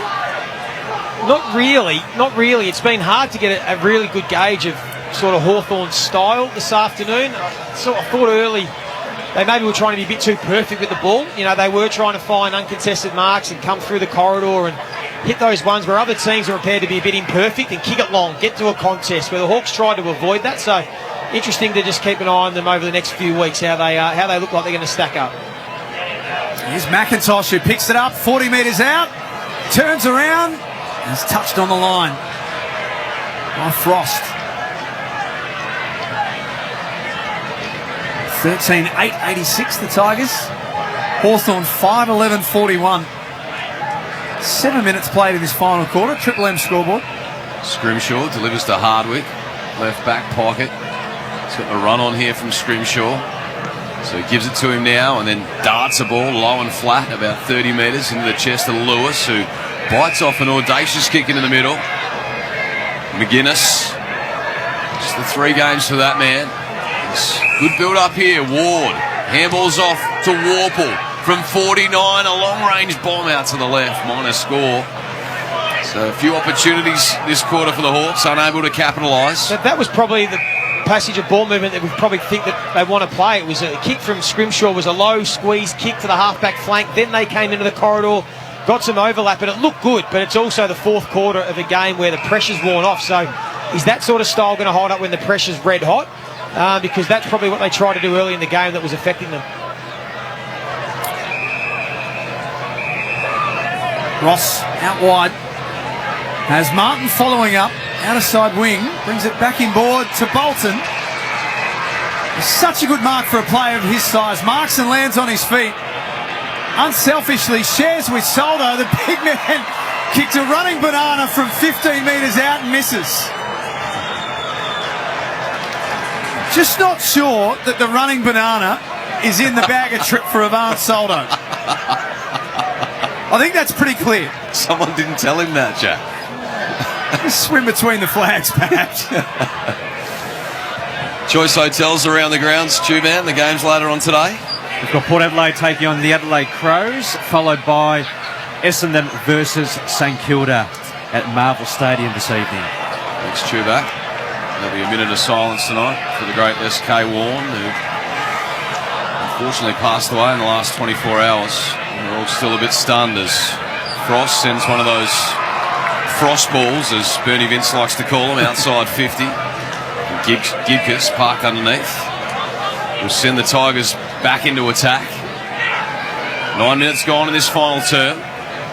Richmond leading by 46. That was the margin at three-quarter time. It's inside 50. Sicily juggling the mark. Takes it on the third bite. And just disposes of Arts afterwards. Says, get off me. He'll take it right on D50. Always looks angry, James. I was just thinking the exact same thing. Yeah. Still only practice matches. Just relax and enjoy it. Could be 28 and sunny. He could have a beer in his hand and he'd look angry. If he's angry now, it's going to be a long year for him, I think. We need Botox at the end of the year. That many frown lines. Soldo couldn't find Lynch. It's knocked out of bounds by Sicily. It's good to see him back out there, though, in all seriousness. Nearly 18 months out with a knee injury. And I think as we learnt last year, Joe, he's a very, very important player for Hawthorn. Yeah, absolutely he is. He's crucial to them this year. Warple tumbles the ball out of defensive 50. Out of the broadcast wing. Ewan couldn't impact the contest. Gunston. And he's got Arts bearing down on him and did just enough to get it out of bounds for a throw in near the interchange bench. Another player that's missed a lot of footy, Jack Gunston. Been tough work for him. He sort of doesn't look like he's had a real sort of pep in his step, a bit of zest. I'm not sure what his numbers are, Chu, but hasn't had a real impact in this game. 10 disposals and just the one major. Remember, he won the Peter Crimmins medal back in 2020 before he had that back injury. He was in career best form. And then just the one game last year. So it'll take him a while to find his feet as the handball off now to Warple from 60. Loads up, top of the square. Lewis there, ball to the back. Lurking Ralph Smith. Now at ground level, little toe poke was awkward from Long. Through for another minor score. So that was probably the entry we've spoken about with Hawthorn this afternoon. They need to try and do much better. Warple couldn't have got a much better look with time and space to wheel to about 55 metres out. There was no one leading at him. There was no options. And as they've done for most of the night of the afternoon, they just kicked it long to the top of the square, and it was a bit of a nothing entry. Hawks by 45 on the Triple M scoreboard. Just saw Will Martin coming into the game for the first time. In his 3 games in his career so far for the Tigers. Ball in the goal square. Now Curvis got it on the boot. It travelled just far enough for Baker. It was a busy afternoon, man. Disposal number 23, along with 2 majors. Triple M Red Z lending stats, and there's warm applause for Morris Rioli Jr., who's also come into the game in the last quarter. His kick goes down the line. Did go out of bounds. Ralph Smith hard against the boundary line. You can hear that now affects microphone and out of bounds. Round 21, he made his long-awaited debut. Morris Rioli Jr. against North Melbourne. Played a couple of games, kicked a goal in each of them. Just another exciting small forward for them. Yeah, he's got plenty of good mentors to learn from to develop his game. Ball in centre wing, tapped at the front. McInnes had it knocked out. Bruce, a high up and under to the 50. Tarrant did well against Kaczynski. He doubles back Tarrant on his knees. Got it out to Rioli. The handball up for short. Another handball out to Prestia. Spears, an ugly looking kick wide, but it's good enough for Broad. Collects, handball up to McIntosh. Arches the back. Takes a bounce. Runs his full measure. Handball at the top. Almost set up Castagna. Another link in the chain of Martin. Takes on the would-be tackler. McIntosh messing around with it a beer, and Prestia just squares the kick wide and finds Broad.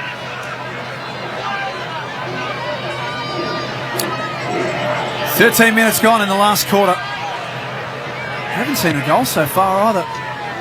It's a 45-point lead to Richmond. Good mark by Frost. Extends it half-back. Goes back inside defensive 50 to Sicily. This game's... It's fair to say the sting's gone out of this one, Joey. Yeah, it has. Yeah, now there's some players getting a run that need some opportunity. There are guys that are now trying to preserve themselves, not get injured before round 1, which is coming up. Richmond have had this one in control from a fair way out. Cochin and Martin look like they're on ice. Shane Edwards, they're all on the bench at the moment. Dylan Grimes, so maybe time to lock away the big guns, particularly if you're Richmond now. You've got bigger fish to fry. Wingard's come to the bench. Gunston as well, so maybe a few of the senior players might be done. Bolton with a shallow entry inside 50. That was an awkward one. Morrison had it bounce off his chest, and the Tigers will get a throw in 40 metres out from goal. Two-man. Just those entries inside 50. So those long bombs inside 50. Hawthorn 14, Richmond only 6, and the Tigers only 3 more entries inside 50 overall than the Hawks. All over the troubadour on the Reds' heads. As Bolter taps to the front. Arts. Hemel boundary side for Castagna. He decides to do the unselfish thing. Top of the square. Ball falls to the deck, and now Phillips. Rioli hunting him down. He got the kick away in time, but turns it over to Broad. Right near the centre circle. He fans a kick out. Prestia under the pump. Carney gets his arms free. Does so now. Rioli just tunnels one to himself, and then a right football inside 50. Cut off by Sam Frost. His 3rd season with the Hawks. Squares it across the goal face. He's got a few Hawks there. And they'll repel now, Hawthorn. No real marking target with that kick. At ground level, Ralph Smith. And Baker threw that one over his head. Umpire said play on. Bolton taken out of it by Hardwick. And Morrison at half back shrugs that tackle. His kick on the 45 is okay. Here's Josh Ward. That'll be 50. Arts got there late to stand the mark, and Ward will be taken from half back to half forward. And then Richmond asleep at the wheel. Ward kicks to the little one, the long, who turns around and misses.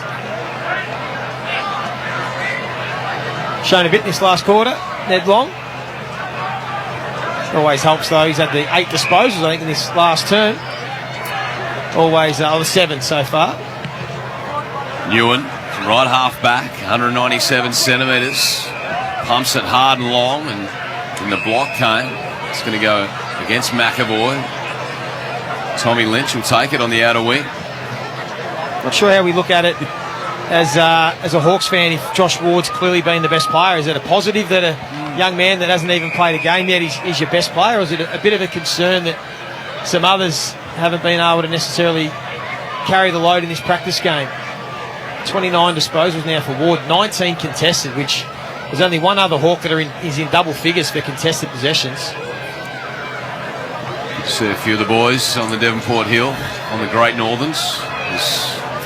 Bolter taps down, sweeping left foot ball outside 50. Newan's there in front of Lewis, falls to the deck, had to keep his feet. In the end, the boundary line's his friend. He'll have a ball in on the outer side. The beer from up here. Sure is. Great Northern. The beer from up here. Is that your drop of choice, is it, Timmy? Not my drop. He's the voiceover man. Yeah, he had the beer from up here. That's him. That's Tim Solly. Is there anything you haven't voiced? You're incredible. I'm a man of the people, Jack. Does that come with a lifetime subscription for... Surely you just get a slab a week dropped off at your house. Tried to slide it into the contract, but unfortunately denied. Unbelievable. Nice mark taken by Mitch Lewis. Landed a bit awkwardly, and Bobby Tarrant looks a bit sore trying to get up as well. Yeah, just have a look at the replay here. It was another long bomb entry from John Newcomb, but Mitchell Lewis that time was able to get some separation, and Tarrant tried to make up the ground late, came off second best. So that might see him done for the afternoon. He's shown that he's going to be a handy addition in that back line for Richmond. Triple M Harvey Norman replay. So Mitch Lewis kicked a goal in the first quarter. We haven't seen a lot of him since then. He is a lovely kick at goal. That's his second.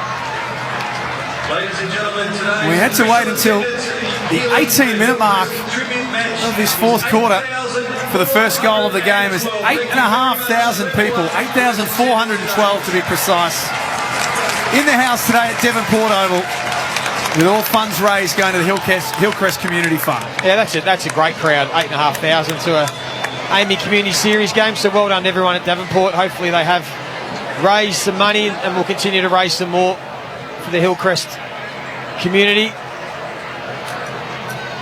And they've witnessed a relatively decent game of footy. Mitchell Lewis sort of hasn't set the world on fire in this game. It has been tough going for the majority of the forwards, but would have liked to have seen him maybe do a little bit more, though he's up against a class defender in Robbie Tarrant, but he's had the 4 marks, 4 disposals and kicked the 2 goals. Back in the middle for McDonald's and Ream Hotwater. Triple M Rocks footy. Lynch, the ex-Pie, wheels around in the 180 and blasts a big right slipper inside 50. Here's Newen again. Picks up, tackled immediately by Moore. Diving on top long. Umpire says give it to me. 30 metres out here from the Hawks goal. A trail by 38. 2 goals to Lewis. On the other side of the ledger, Rewalt's kicked 3. As the ball's tapped down, Moore taken down. Nash picks up the scrap, snap towards goal. Which way will it bounce? It's out to the right. One behind. Move to 6:15, the Hawks 51. Richmond 13-10, 88. About 6 minutes left in this one on the Triple M scoreboard.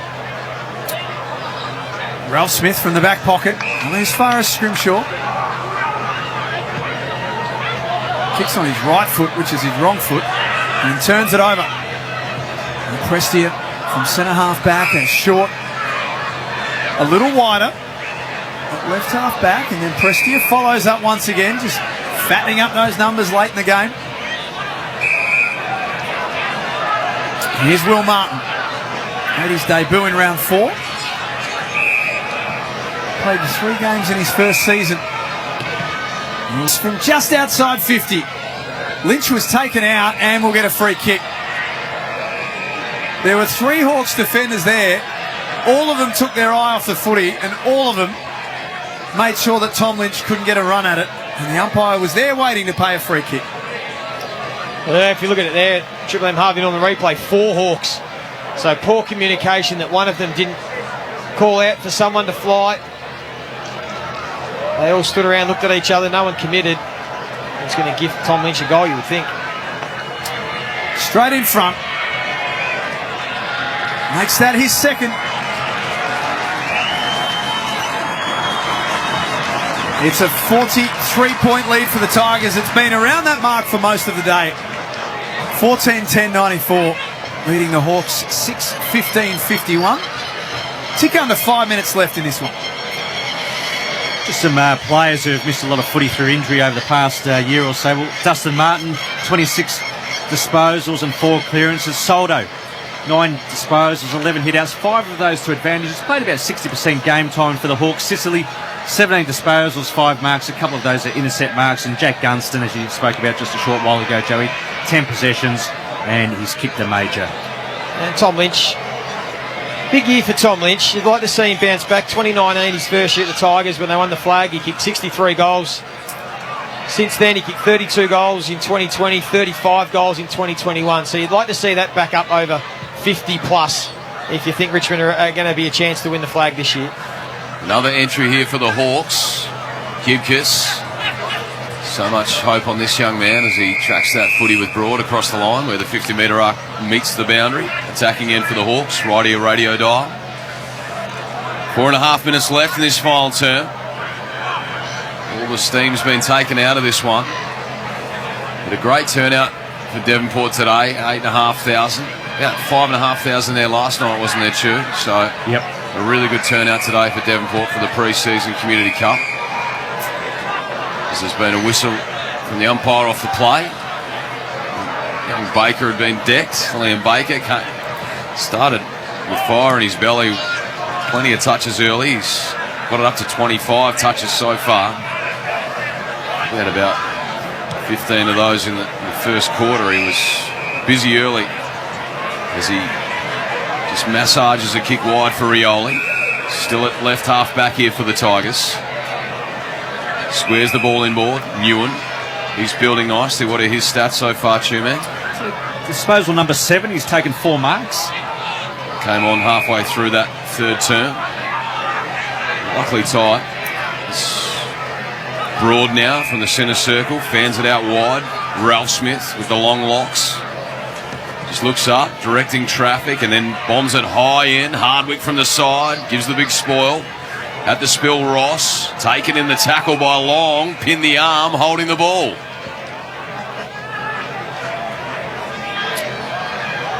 Three and a half minutes left front of 8,412 people at Devonport Oval. McGuinness just to Newcomb, who's looked really good this afternoon. That's a nice kick for Lynch, who marks in motion at centre half forward, then turns around and kicks it into the pocket to no one. It trickles over for a throw-in. Coming up next, Adelaide and Port Adelaide. In the second of our 3 games, Brenton Yates, Rhett Biglands, making his Triple M footy debut, Tom Rockcliffe, the 208 gamer, and another dead set legend on a Saturday morning in Adelaide. And also making his full-time Triple M footy debut, Sean Burgoyne, 407 games, 4-time premiership player. The big names just keep rolling on through here on Triple M footy. There's Phillips from 40 metres out. Wobbles one home for a goal. They've kicked the only 2 goals in the last quarter here, the Hawks. Well, two of the 3, sorry. Yeah, Richmond got 1. Yeah, and that was just because of some sloppy defending by the 3 Hawks to give Tom Lynch a goal. So really, it's been, look, there are some signs for Hawthorn. Clearly, they need to be doing better. They're going to get some personnel back. You know, we spoke about Michelin O'Meara, but you think of their backline, Will Day, who's a young star, not out there. Jarman Impey, Giath's become a really good player. So they're still missing a little bit of talent, particularly in their back half. Shown some signs, some young mids have been really good. I think at times they've defended pretty strongly. They gifted a few goals early. Probably their offence and their front half connection is something that's going to need a bit of work, and hopefully Jack Gunston's the one that is a bit better for the run. Back in the middle for McDonald's and Ream Hot Water. Triple M Rocks footy. The tap down. Warple hits it hard. Newcomb tunnels it back to Warple. Claimed in the Baker tackle. Hands and knees. Will Martin couldn't quite. McGuinness got it out for Morrison. Tumbles one end on end. Beats all comers. Out the back door here. Picked up. Flying shot on the right. Is a beautiful finish there from Connor McDonald. And he celebrates with high fives all round. Hawthorn have kicked 3 in this final term, and they move to 8-15-63. Richmond 14-10-94. It's a 31-point buffer to the Tigers on the Triple M scoreboard. Right done by the young man, Connor McDonald. 16 disposals, half of those have been contested. He's had a couple of shots at goal, so as we said, he's one that's potentially in the mix for a round 1 spot. For the Tigers, we've seen pretty much what we know. Jaden Short and Rioli look good across half back. Liam Baker has looked excellent across half forward with Shane Edwards and Castagna. Martin's back to doing his thing. The 3 tall forwards has looked pretty sharp. You know, Noah Bolts has been excellent. It's allowed Jack Rewalt and Lynch just to go about their business. And in the back line, the addition of Robbie Tarrant looks like he's going to slot in seamlessly. And Gibkiss has shown some good moments. The McDonald's and Ream Hot Water, Triple M Rocks footy. Thought that was going to be a ball up for a minute, but Newcomb laying on the footy. He's been pinned for holding the ball.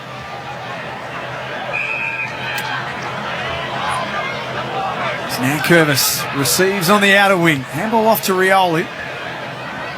He looks for Lynch, who overran that ball, and Scrimshaw marks in defence for the Hawks. How important is he, Jack Scrimshaw, Joey, for the Hawks this year? Well, I think he's just part of this back young, exciting group of 6 or 7. You know, Granger, Barras will get more games, and as we said once, Will Day and Giath, Hardwick, Sicily, Impey. There's a lot there to like. They can mix and match a little bit. They can move up to the wing. They can share the load. So he's part of an important group that are going to be the future of the Hawks. Newcomb from the wing. Wobbles it inside 50. Kazitsky tackled. Tarrant got him. He's saying that he handballed, but the umpire didn't agree. It'll be a Richmond ball. You can see the calf cramping of young Gibkiss, just trying to get up to speed with the pace of AFL. Trying to show face. I think Joey's letting on too much. Looks painful. Made the big tackle and stayed down afterwards. As Tarrant has ball in hand, 50-metre penalty. Another descent 50. As he gets it off to Rioli. A worm-burning helicopter punt lands in the lap of McAvoy, who spreads the kick wide, finds Phillips on his left boot down the line. Searching lead, taken Bruce. True centre wing on the far side as he gets onto his right and down the line's Moore. Good build up here by the Hawks. As Moore sends it in to a searching lead. Kazitsky couldn't quite, had the arm chopped. And he'll get a free kick and go back for a set shot from 50. So some tired players out here, slow to get to their feet after the contest. Yet to kick one this afternoon. Young Kazitsky, so much promise. As he spins his ball in his hands a couple of times. Slow, deliberate, steady approach. Strikes it from 51. He's got every piece of it. And he's nailed the goal. Quality finish by the young man Kazitsky. His first for the afternoon, and the Hawks have fought back well here. They're 9-15-69. Richmond 14-10-94. That's on the Triple M scoreboard. 30 gone in this final term. And nice finish from Kazitsky. 27 goals, we said earlier, last season. Playing as really the key forward, him and Mitchell Lewis without Jack Gunston. So you hope he could build on that this season, play a bit of a second fiddle. He's tough, he competes hard, he's a pretty nice kick, he's got a good work rate. So he's still saying the umpire that he thought he got the handball, but this time he's trying to do a bit politer. You've got to be careful now. Yep. From McDonald's and Ream Hotwater, Triple M Rocks footy. 22 seconds left. Maybe one last chance for the Tigers. They win this clearance. Rioli Jr. and half forward. Tried to handball it to himself. Got it back. Then lost it again. Tackled Newcomb. And McGuinness ducks his way through. But it's been a good afternoon for the Tigers in their chase to get back inside the 8. They start 2022 with a good win. 25-point winners over the Hawks. 14-10-94 to 9-15-69 on a day where there was a lot more than just footy at stake. Some good money raised for an extremely worthwhile cause with the Hillcrest Primary School Fund. But Richmond looked pretty sharp, Joey. Yeah, they did. They did what they needed to do. They got what they wanted out of the game. I think they got through without any injury concerns, which is important for Richmond because we know that it looks like he's going to miss the majority of the season. Nick Vlosten won't be there in the opening rounds, and they have had their injury issues the last couple of seasons, but they got through. Most of the players they wanted to try in some positions look really good. Gibcus looks like he can hold down a spot for round one with Robbie Tarrant, Grimes and Broad are there as well to support. Rioli, as we said, looked really good with 23 disposals off half-back. Dustin Martin, he's back to his best. Trent Cotchin's the one that looks fit for me. We know he really struggled for periods of last season. Looked like, that he just lost a yard and the speed had caught up with him. It's just his body, but he looked fresh again this afternoon with 26 disposals, a couple of clearances, 4 clearances. So, plenty of positives for the Tigers. And look, the Hawks, we sort of know where they are at. They're a rebuilding side. They've got some young talent, but it's just going to take a bit of time for some chemistry with this young group with Sam Mitchell in charge. 3 goals to Noah Bolter, 3 to Jack Revolt, 2 to Baker, Edwards and Lynch. Singles after that to Castagna and Soldo.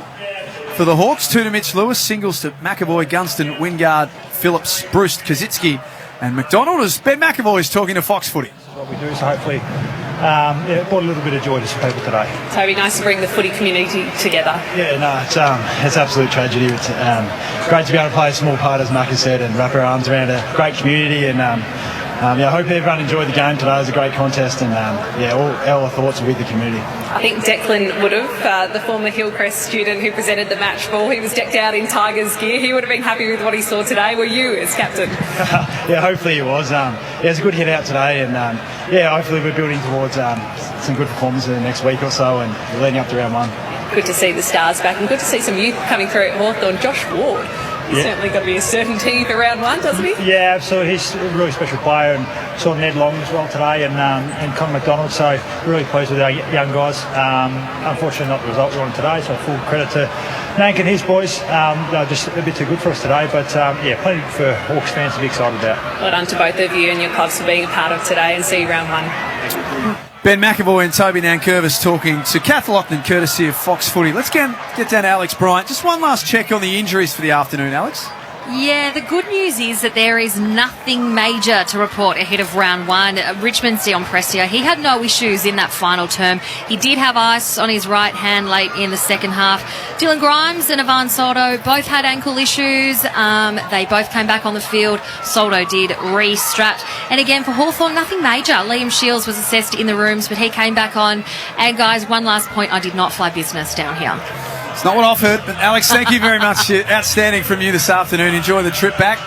Two-man, just a couple of quick Reds End lending stats to leave us with, if you can. Yeah, those marks inside 50, 20-6 Richmond's way. They only had one more entry inside 50 for the entire game. But Josh Ward, number one ranked player for the Hawks, 29 disposals, 19 contested ball and 6 clearances. Newcomb was also busy with 23 touches and 6 clearances. And for the Tigers, Baker, 27, a couple of goals. Ralph Smith, 20 disposals. And Bolter, 19 possessions, 7 marks, and chipped in with 3 majors. Timmy, just finally, Richmond good enough to make the finals again from what you've seen today? Oh, certainly. I think they look like they're up and about. I think, like Joey said, you think Cochin with the captaincy off his shoulders, he can go out there and play a bit more freely. We know he's a Brownlow medalist and he'll have a big year with Tarrant in defence that adds some further stocks. And look, they're not going to really miss a beat, are they? And they're going to be very difficult to beat.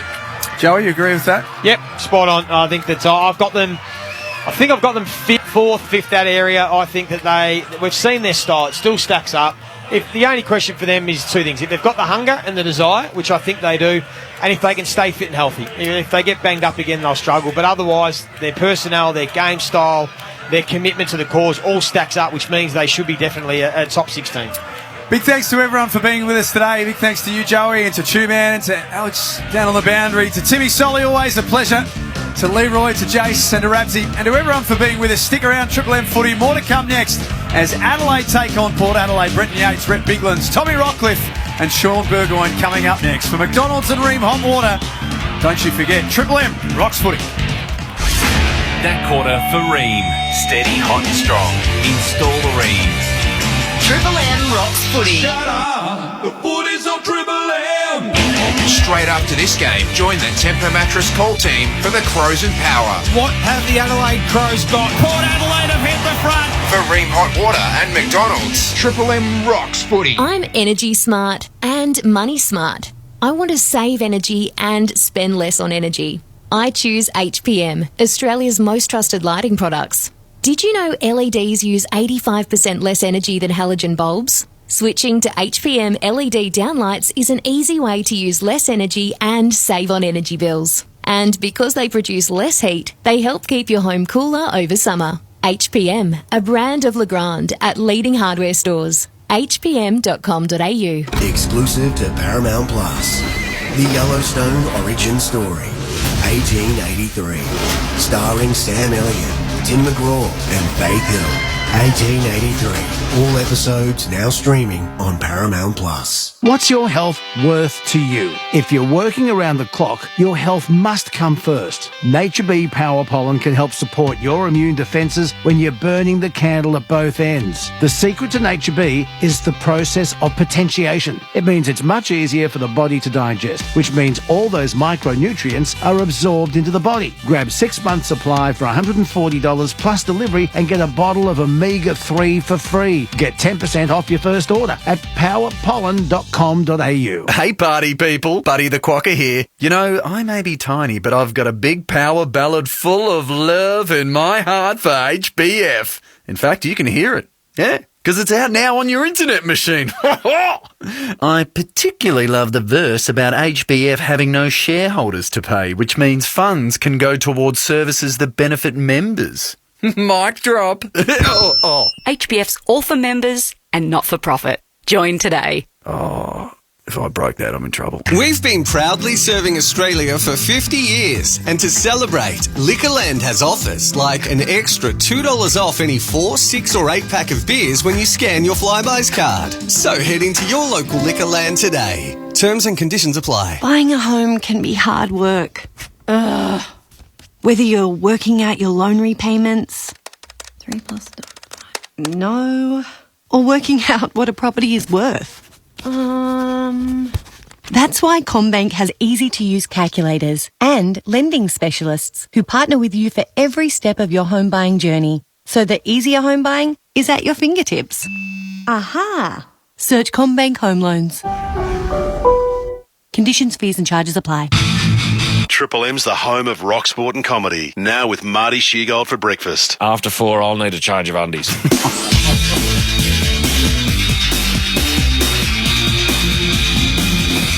Hey, I'm Tessa Randello with a news briefing. The death of Shane Warne has overshadowed the start of the second of Australia's test against Pakistan. Players observing a minute's silence before play resumes in Rawalpindi. The home side is in the box seat at 1 for 2:45, with skipper Pat Cummins says the game will never be the same after the cricket star's death. The game was never the same after Warney emerged, and the game will never be the same after his passing. The death toll from the Queensland floods has risen again with the discovery of a woman's body on the Gold Coast. It's believed to be a 42-year-old who disappeared while driving through a flooded road last Sunday. And horrific is how the New South Wales premiers described the devastation from major flooding in the northern New South Wales city of Lismore, which continues to struggle with many unable to access fresh food, petrol supplies or even a phone signal. Dominic Perrottet says the stories are confronting. Horrific scenes in Lismore today. Overwhelming scenes. But what's more overwhelming is the spirit of our people. A neighbour helping neighbour, mate helping mate. That's the New South Wales spirit, and it's on full display here. And it's another day with more than 2,000 COVID cases for Western Australia, 2,289 recorded in the last 24 hours. Hospitalisations have also risen by 7 since Friday, with a total of 28 people now in hospital. Hello again, Sebastian Cant here. You know, I've had neck pain for several years, but with my Spinal Ease pillow, I now wake up without any pain. Try it for yourself. Search Spinal EZE. A few showers easing as we head towards the evening, down to 17 degrees overnight. A couple of showers and 21 tomorrow, partly cloudy and 23